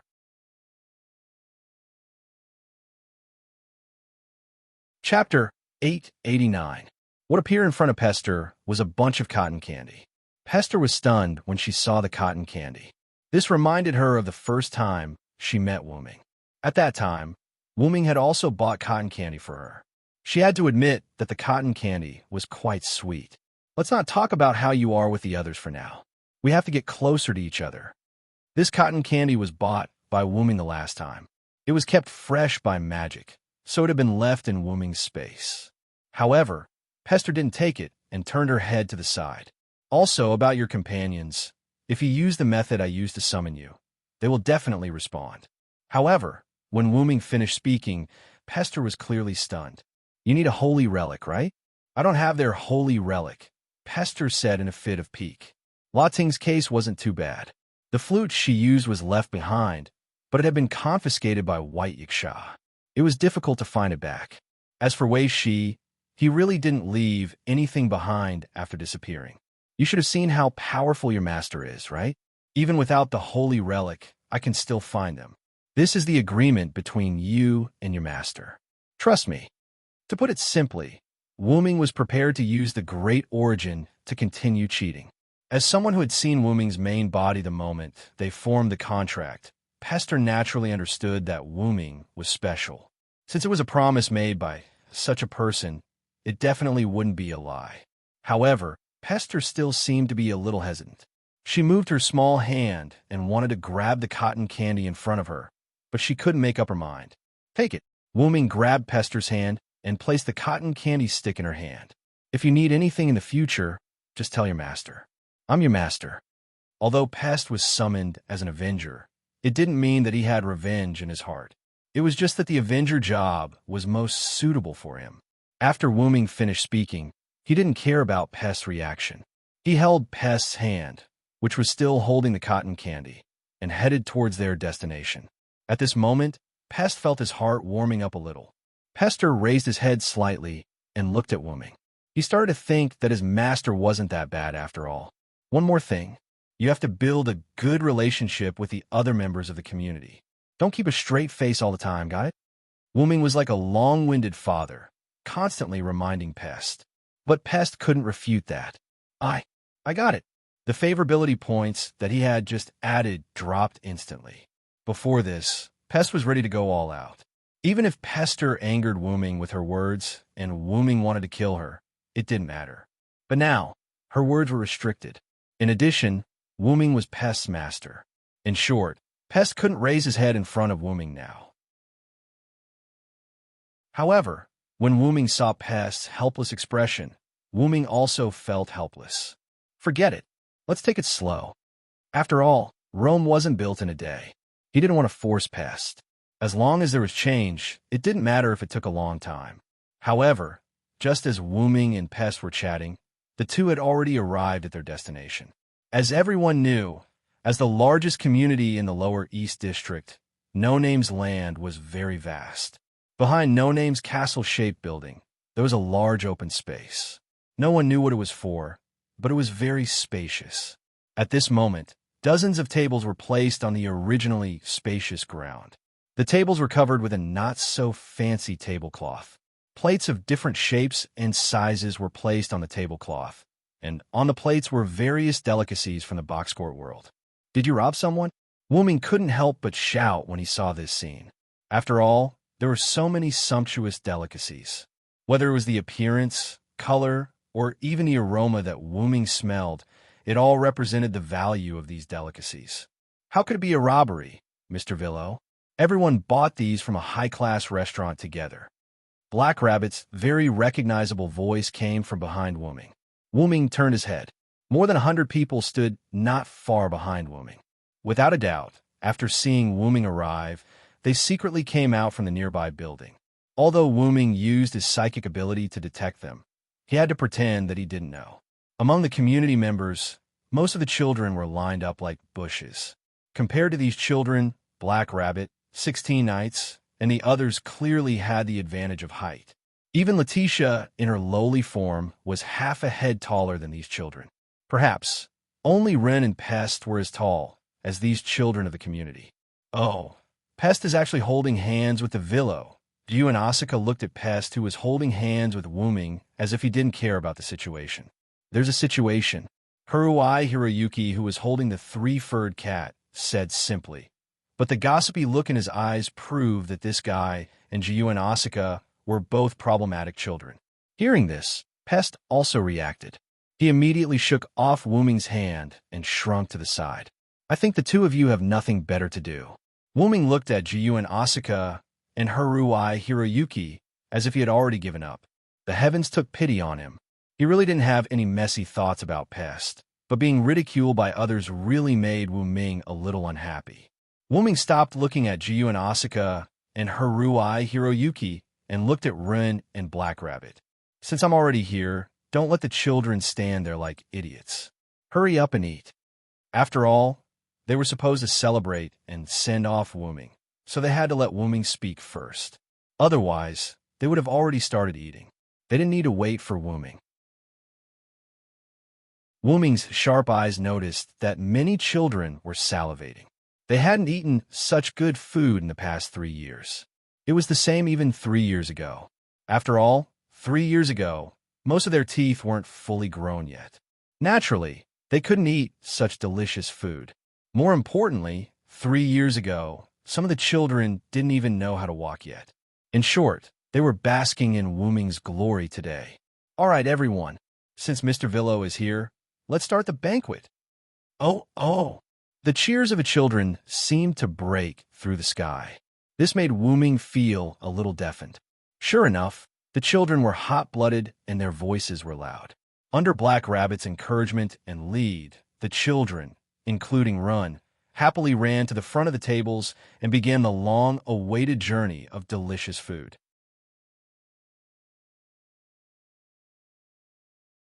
Chapter 890. Even Pest was squeezed to the edge of the table by the crowd of over 100 children. However, Pest, who had never faced such a situation before, was instantly at a loss. He glanced at Wooming from time to time, trying to seek help from Wooming. However, only Wooming's lips responded to Pest. Eat as much as you can. If it was said that some of the children in No Name had enjoyed such delicacies before, then Pest was the only one who had never seen such a sumptuous meal in front of him.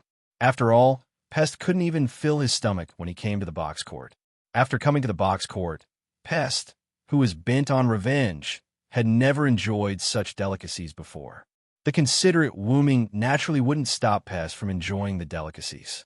Pest looked at Wooming resentfully and was still hesitating. But soon, Pest was surrounded by Lily and a few other warm-hearted children. He half-willingly and half-forced to enjoy the delicacies with them. As expected, they are a bunch of children. Wooming looked at this heartwarming scene and was in a rather good mood.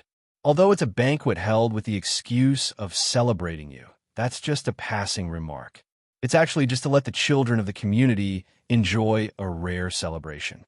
16 Knights walked to Wooming's side and crossed his arms behind his head. He looked at the children of the community eating heartily with a smile on his face. I don't know when our Lord 16 Knights has become so arrogant. Wuming crossed his arms and looked at 16 Knights with the same gaze that Juasudara and Kasuga Yayoi used to look at Wuming and Pest, mocking him. Oh, you want to play games with me? I'm very confident. 16 Knights' eyes flashed as he looked directly at Wuming. I don't want to play games with you. Wuming spread his arms and looked like he was surrendering. What a joke. Who could beat a problem child when it came to talking? Wuming would not ask for a snub. By the way, when did you start preparing? Wuming was naturally referring to the banquet in front of him. The dozens of tables of delicacies in front of him must have taken a lot of effort. Even if he counted from the time Wuming left to find White Yiksha, time was rather tight. Letitia, who did not participate in the banquet and was standing behind Wuming, suddenly spoke up. Master, actually, everyone has been planning this banquet to celebrate the community's continuous progress. It's just that you didn't know about it. Because they had already started preparing, the members of No Name were able to prepare these delicacies in such a short period of time. At the same time, it was precisely because 16th Night had already started preparing for it that celebrating and sending off Wuming was really just a matter of convenience. In other words, 16th Night wasn't lying. Ahem. Indeed, we should hold a banquet like this. Wuming ignored 16th Night's teasing gaze as he coughed. Since the community had begun to develop steadily, they could not always lead a hard life. How could it be that they were eating chaff when they had a house full of gold? Of course, no matter what, it had to be done in moderation. By the way, since it's a banquet, Letitia, there's no need for you to be my maid anymore. Join the banquet with Black Rabbit and the others. Look, aren't they greeting you? Wuming was not wrong. Black Rabbit, Lily, Ren, and many other children of the community, as well as Jioyu Asuka and Kasuga Hikari, who had already joined the banquet, were all greeting them from time to time. I'm afraid they're calling for you, Master. Letitia playfully retorted. Letitia's words were not without reason. They might actually be calling for Wuming and the other two who had not yet joined the banquet. At that moment, Wuming could only smile and shake his head helplessly. Let's go. Although you're just a matter of convenience, we're still here to celebrate and send you off. After 16th Night finished speaking, she ignored Wuming and went straight to the banquet. I really don't know what to do with you guys. After all, Wuming had already said that he would follow the wishes of everyone in the community. If that was the case, then it was better to comply. Not sure if it was the universe or some other special space that stretched as far as the eye could see, there were large transparent yet opaque balls arranged in a regular pattern. A meteor was moving forward at a speed that normal people would not be able to see. It seemed as if there was no end to it. This was the gap between the worlds, a special space that had no end. Between the worlds. And that meteor was Wuming, who had left the Box Garden world. After happily attending the banquet, Wuming interacted with his no-name companions for a while, gave Letitia and Pest some instructions, and chatted with 16 Nights Reversal for a while. After that, Wuming left in an extremely natural manner, as though he was going out. There were no excessive goodbyes, no complicated words. It was really as if he was going out for a normal trip. At most, it could be considered as a long trip. Wuming left just like that. The main force of No Name understood that Wuming's long trip this time was not simple. However, no one directly said it out loud. Instead, they treated it as normal. They did not think that Wuming would really not return. They all believed in Wuming and believed that he would definitely return soon. Just like what Wuming had said to White Yiksha and Vera previously, it was fine as long as they trusted Wuming. There was no need to care about anything else. In 16th Night, Black Rabbit and the others did the same. As for why, perhaps, this was what they meant by companions. Wuming collected his scattered thoughts, shook his head, and suppressed these thoughts. He then increased his flying speed. Because Wuming's body had spent a long time in the Box Garden world, his entire dragon body had been greatly strengthened. Therefore, even if he did not deliberately activate his phoenix transformation and only revealed his original body, it was already easy for him to reach this speed. At this moment, Wuming was preparing to use his body to fly through the gap between the worlds to return to the root. Because Wu Ming's backup machine was guarding the root, the entire root was hidden. Even the entrance was not the one that Wu Ming had seen before. Apart from using a special method to enter, or Wu Ming removing the root's concealment, there was no other way to enter the root. However, Wu Ming's backup machine inside the root was like a lighthouse that guided Wu Ming through the fog at night. Wu Ming only needed to rely on his senses to constantly move forward, and he would be able to reach the root. For example, Wu Ming did not know what was going on. All he saw was the scenery around him blurring, and Wu Ming had returned to the root.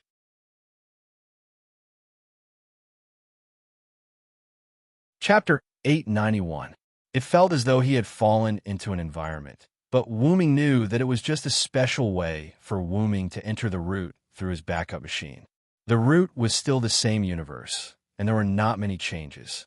On the platform at the center of the root, a white dragon that was smaller than Wu Ming's curled up body and spread its wings. It lay there quietly, as though it was asleep, but at the same time, it looked like it had lost its life. In short, it was quite contradictory. That was Wu Ming's backup machine. It wasn't wrong to say that it was alive, but it wasn't wrong to say that it wasn't alive either. If you really had to name it, it was a mechanical life form mixed with magic. Like a swallow returning to its nest, Wu Ming flew to the platform naturally. The small platform automatically expanded a little after Wu Ming flew over, just enough to accommodate Wu Ming and his backup machine. Even so, the space around them did not change at all, as though it was infinite space. That was not wrong. After all, this was the root, and there was no concept of size in the space inside. Not to mention space, there was not even the concept of time. It was just like the root of the M-shaped moon, where everything was chaotic. The root was essentially the same. Apart from Wu Ming and the root black mud, which was born from a root, no one could walk out of the root alive after entering. After landing on the platform, Wu Ming had no intention of putting away his backup machine. He continued to let the backup machine act as the host and take control of the root. After all, Wu Ming would have to leave again soon. Although it doesn't feel real, I've become a lot stronger. Looking at the backup machine next to him, Wu Ming could feel that his body had indeed grown a lot in size at such a close distance. Compared to the backup machine in the root, Wu Ming was now many times bigger. Wu Ming even felt like the backup machine beside him was a figurine. Although Wu Ming's body could freely expand or shrink, the size of his body in the realm of worlds was something that Wu Ming subconsciously controlled. In other words, Wu Ming's current size was what Wu Ming subconsciously thought was appropriate. This meant that Wu Ming's strength had also increased by leaps and bounds. After confirming the increase in his strength once again, Wu Ming made up his mind. It was time to find trouble with Gidia. But before that, Wu Ming had to act on the promise he made in the box world. He had to help Pest summon Wesley in Latine, punish the person behind Galgi's words, and finally, and most importantly, the problem of absolute evil in the box world. However, Wu Ming didn't intend to let himself handle these matters. Wu Ming was going to let Kalas help Wu Ming with these matters. It wasn't that Wu Ming was lazy. Kalas could totally do it, and the results might be several times better than Wu Ming's. Kalas's brain alone was hundreds of millions of times faster than a human computer. In addition, Kalas was a product of the mysterious realm, so her efficiency was many times higher than Wu Ming's. She could do these things with half the effort. That was why Wu Ming had the idea of letting Kalas do it for him. When Kalas and Wu Ming's bodies were lost in the box world, Wu Ming was troubled by certain things. Now, he had finally found Kalas. If everything was left to Kalas, what would Wu Ming do? Wu Ming was naturally going to make a trip to the seventh singularity. As early as when Wu Ming obtained his dependent avatar, he could already multitask. In other words, even if his consciousness stayed in the root, he could still control the spirit-based avatar to go to the singularity in real time. It was just that Wu Ming didn't like to do it. Wu Ming felt that it was a little perfunctory. If he got used to it, he was afraid that the future Wu Ming would become a central processing machine. Although it would not cause schizophrenia, Wu Ming still liked to put all his consciousness into the spirit-based avatar and use it to encounter anything in the singularity. Such words made Wu Ming feel like he was more like a human than the mysterious and noble origin dragon. Taking a step back, Wu Ming had already left the trivial things to Kalas to prepare. If he stayed in Narut, he would have nothing to do. So he might as well put all his attention into the spirit base avatar and seriously deal with everything that he encountered. I suffered a big loss at Gorgon's hands. How can I not get back at him? After temporarily taking over control of the standby machine, Wu Ming lay on the platform. Some of the necessary details still had to be handled by Wu Ming himself. After that, he could leave it to Kalas. I wonder how Tachika and the others are doing. According to Wu Ming's speculation, Tachika and the others should have reached the last singularity by now. Just in time, I can solve the problem of absolute evil while I'm at it. He decided to solve the problem of the singularity as soon as possible, and then go on a crusade against Gidia with Tachika and the others. Wu Ming stretched out his dragon claw and tapped the empty space in front of him. A naked spirit base avatar appeared in front of Wu Ming, and the face was exactly the face of Wu Ming's human form. Then, Wu Ming spoke to Enkidu and Kalas. Enkidu, Kalas, I'm counting on you. Wu Ming meant for Enkidu and Kalas to accompany Wu Ming's spirit base to the singularity in the form of avatars. Enkidu didn't say anything. Instead, the golden heaven lock wrapped around Wu Ming's dragon claw arrived in front of Wu Ming's spirit base like a swimming dragon, causing a series of clanking sounds. The wedge at the tip of the heaven lock gently tapped Wu Ming's spirit base. In an instant, a silver-white chain appeared on Wu Ming's body. Not only that, but the silver-white chain also had a hint of gold, which made it look quite extraordinary. From this, it could be seen that Enkidu had already connected his avatar to Wu Ming's spirit base. Next was Kalas's turn. A buzzing sound that sounded like an auditory hallucination appeared inside the Great Source. However, this wasn't an auditory hallucination, but rather the sound of Kalas's movements. Wu Ming even felt his head vibrating slightly. Instantly, an invisible and mysterious signal like an electric wave was emitted from the dragon horn headpiece on Wu Ming's head. In the next second, a headpiece that looked like a dragon horn crown appeared on Wu Ming's avatar's head, shining with a light that seemed to be full of wisdom. At this moment, Kalas had also completed the connection with Wu Ming's spirit base. Next, it's absolute evil.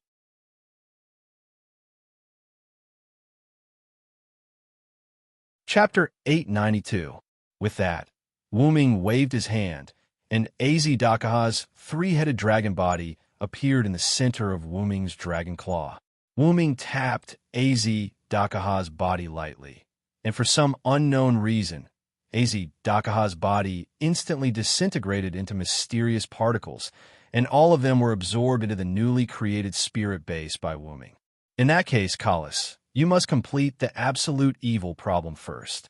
After all, if you did not complete the absolute evil problem first, this spirit base would not be able to be used in the singularity.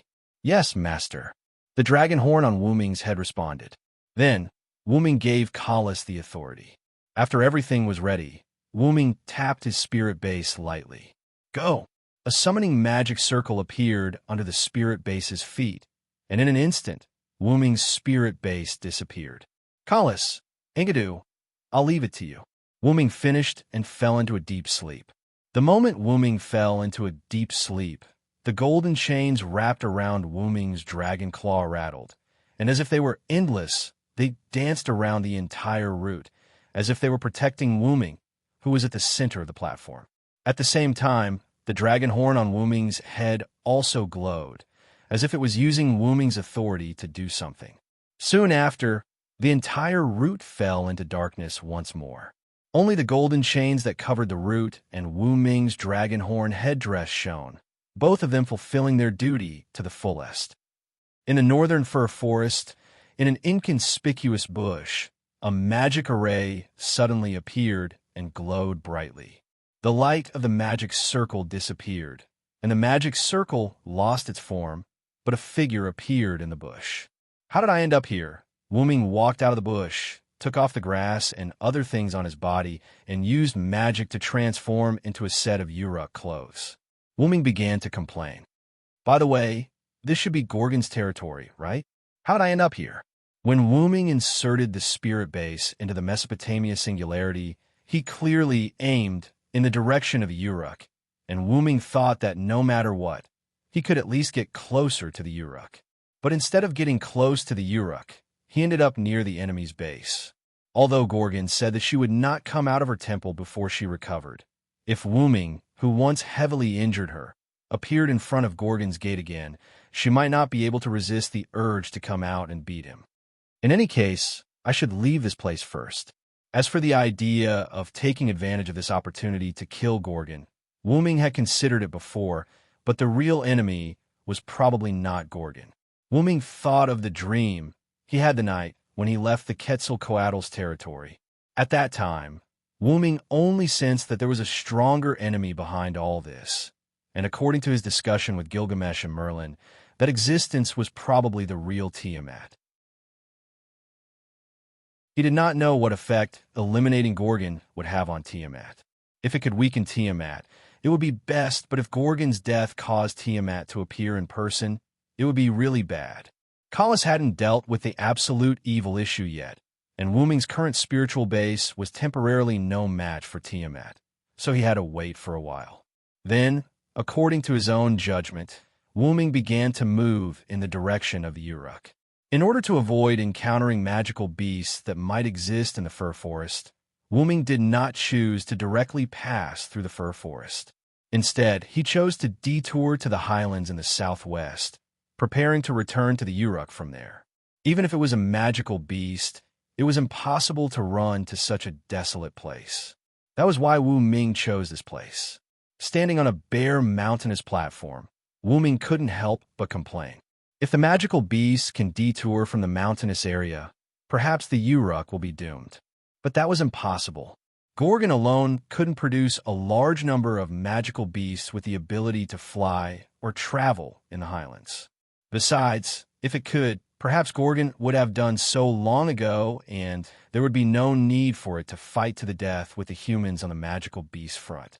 Could it be that Gorgon was waiting for something? In Wu Ming's opinion, this was too unrealistic, and as a non-human servant, Wu Ming naturally heard it clearly. Snore!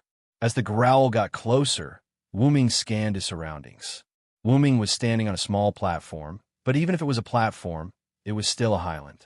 Therefore, if there were creatures walking from a low place to a high place, Wu Ming wouldn't be able to see those creatures with his eyes because of the wide platform.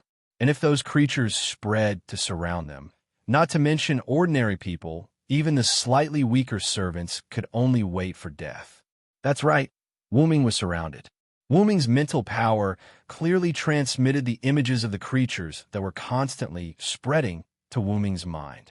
They were some red-haired magical beasts that were more than 2 meters tall and looked like hyenas.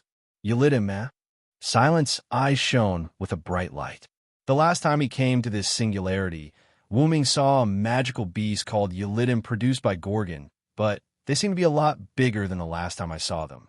As mentioned before, these Yilidim were more than 2 meters tall. Roughly speaking, they were more than 2.5 meters tall, close to 3 meters tall. The Yilidim that Wu Ming saw last time weren't that big. At most, they were more than 2 meters tall. As a result, these Yilidim that appeared in front of Wu Ming were close to 3 meters tall.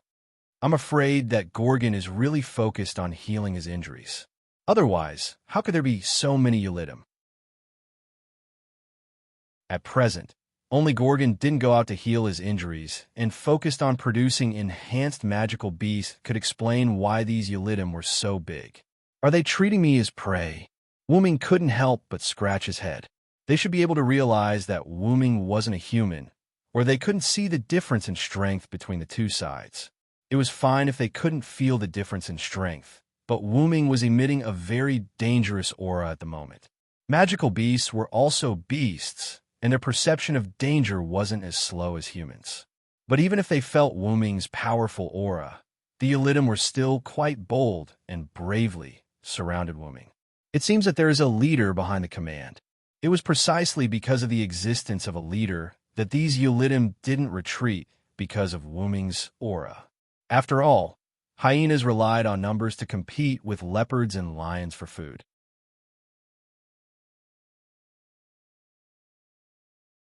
Chapter 893.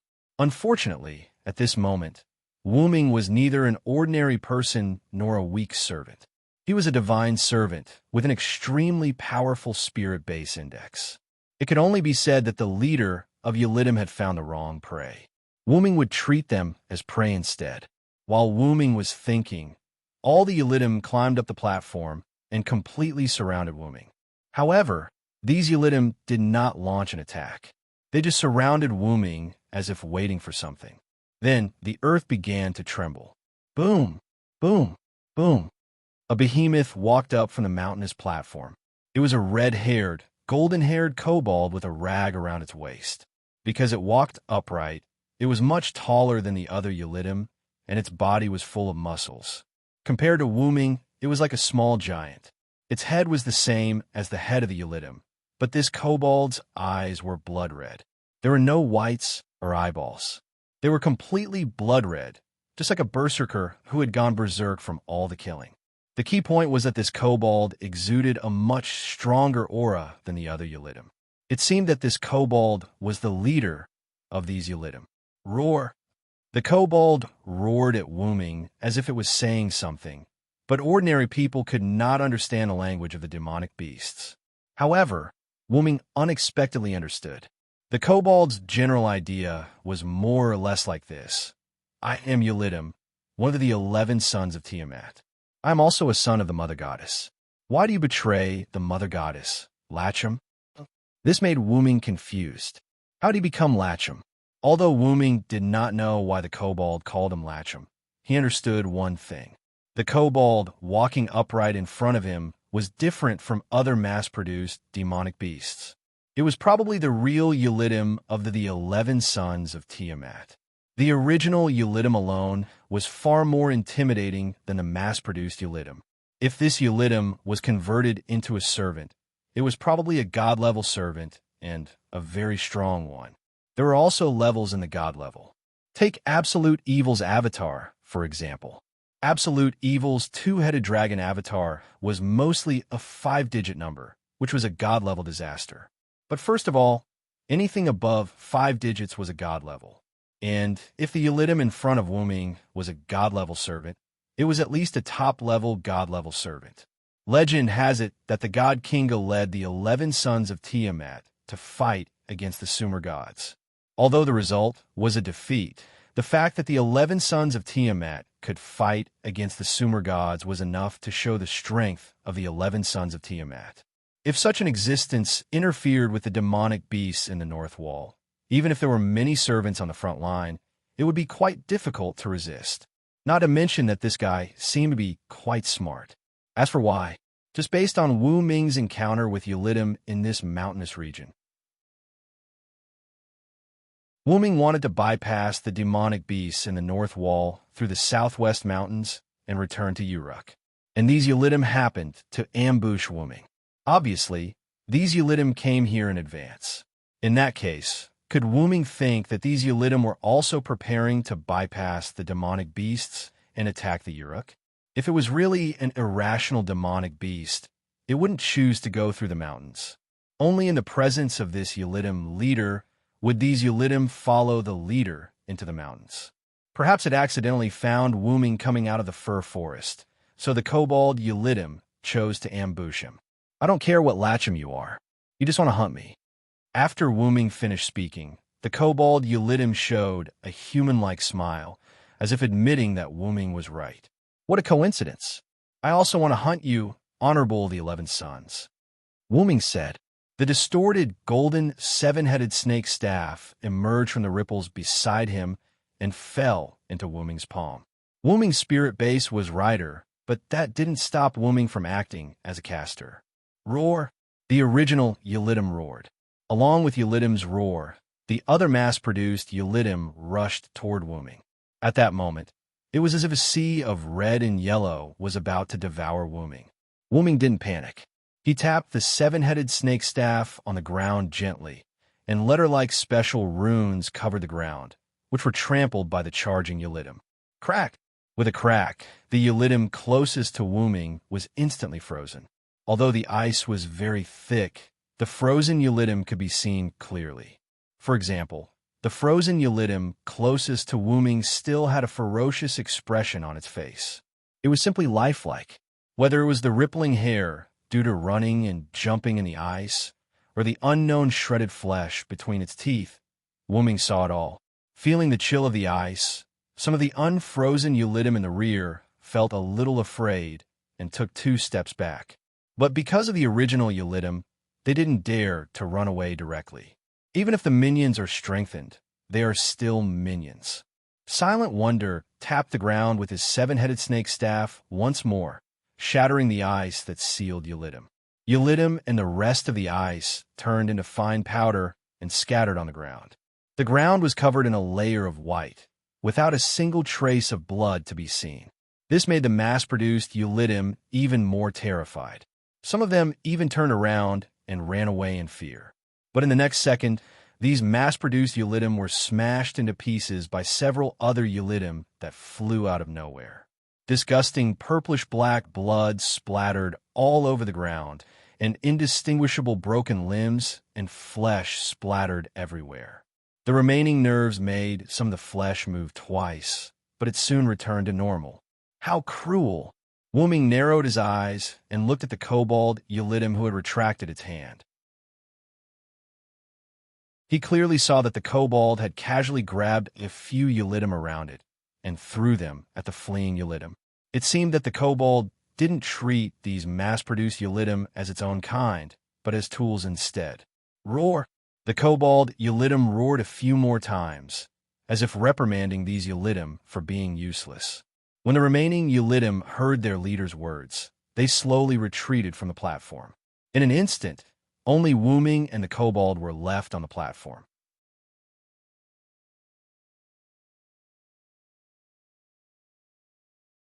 Chapter 894. Does this mean you want to duel me?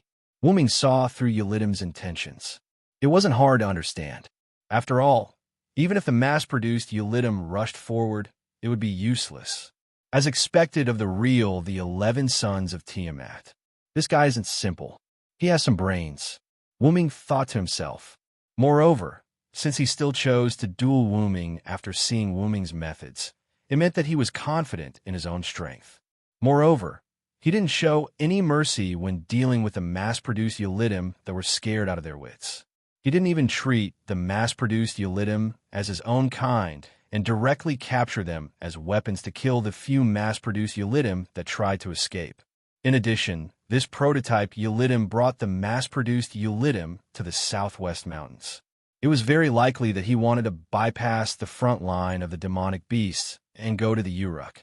Such a smart, powerful, and resourceful demonic beast. If this guy was allowed to return to the fir forest, who knew how much damage it would cause to the demonic beast's front line? I can't let him go. This was Wuming's thought at the moment. Coincidentally, Ulidim also had the same thought at the moment. From the beginning, Ulidim commanded the mass-produced Ulidim to ambush and hunt. In fact, he was preparing to devour the traitor of the 11 sons of Tiamat. The cunning kobold Ulidim clearly knew that his compatriot Lachamu, Wuming, had betrayed the Mother Goddess. Hunting Lachamu would not only help the Mother Goddess get rid of Scourge, but it would also strengthen itself by devouring its own kind. Why not? I can't let him go. This was also Ulidim's thought at the moment. A servant and a demonic beast looked at each other. A battle was about to break out.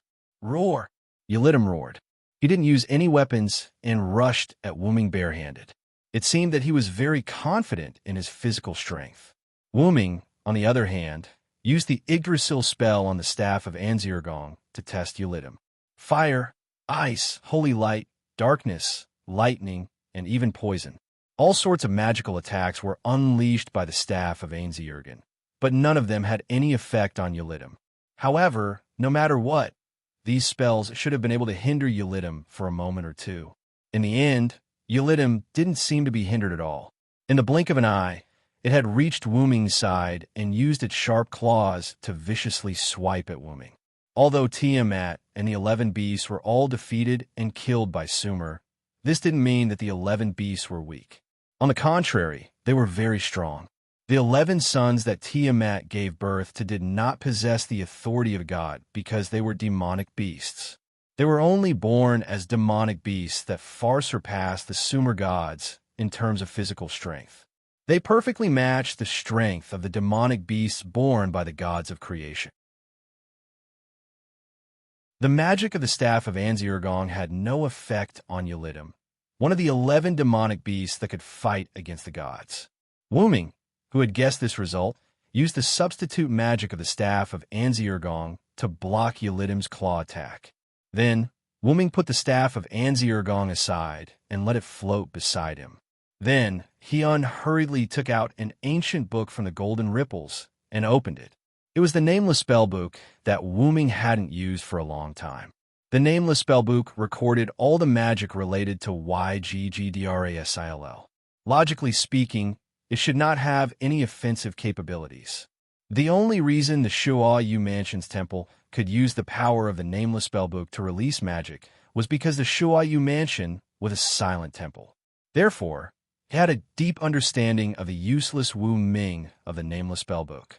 As early as the root, Wu Ming had already transformed the nameless spellbook into a spellbook that could release the magic recorded in the book. If this was put in the lunar world, it would be the original spellbook of the original spellbook. In short, it was a super dangerous original spellbook. Since Wu Ming wanted to make a cameo appearance as caster, then he would definitely make a good cameo appearance. For example, he would use this spellbook. At the moment when Wu Ming took out the spellbook, Ulidim, who felt a sense of crisis, quickly retreated and took the initiative to open a distance from Wu Ming. As a magical beast, its beast instinct told it that if it rushed up, it was likely to be injured. It turned out that Ulidim's feeling was not wrong. A wind blade appeared around Wu Ming. It was a penetrating magic that could not be defended against, and its level was naturally the 10th order. Even if Ulidim's physical fitness was high, it would still be afraid when it encountered penetrating damage. You're quite alert. Wu Ming smiled. Indeed, if Ulidim rushed up just now, it would indeed be injured or even lose an arm or a leg, so Ulidim and Wu Ming opened a distance. However, Silent Cry's initial goal wasn't to cast a penetrative Tier 10 spell, but rather a supreme spell. The penetrative Tier 10 spell was just a side dish that came along with it. At the moment when Wu Ming took out the nameless spellbook, he activated the plural supreme magic recorded in the nameless spellbook and entered the pre-roll. The supreme magic of Yggdrasil was a special skill with a very long pre-roll time. Generally, it was either an ambush in advance or using a Krypton item that could shorten the pre-roll time to achieve the effect of instant activation. The supreme magic recorded in the nameless spellbook was not immune to this drawback, and it also had a very long pre-roll time. But coincidentally, Wu Ming happened to have a Krypton item that could shorten the pre-roll time to instant activation. If the Kobold Ulidim had rushed up, Wu Ming would have immediately used the Krypton item, and Ulidim would have been covered by the supreme magic in an instant. But because of the penetrating magic surrounding Wu Ming, Ulidim did not rush up to Wu Ming, so Wu Ming did not activate the Krypton item. At the same time, because supreme magic users did not have any attack power when they were pre-roll, Ulidim was not too worried. It was only a little wary because of the penetrating magic surrounding Wu Ming. Simply put, it did not discover the existence of a supreme magic spell.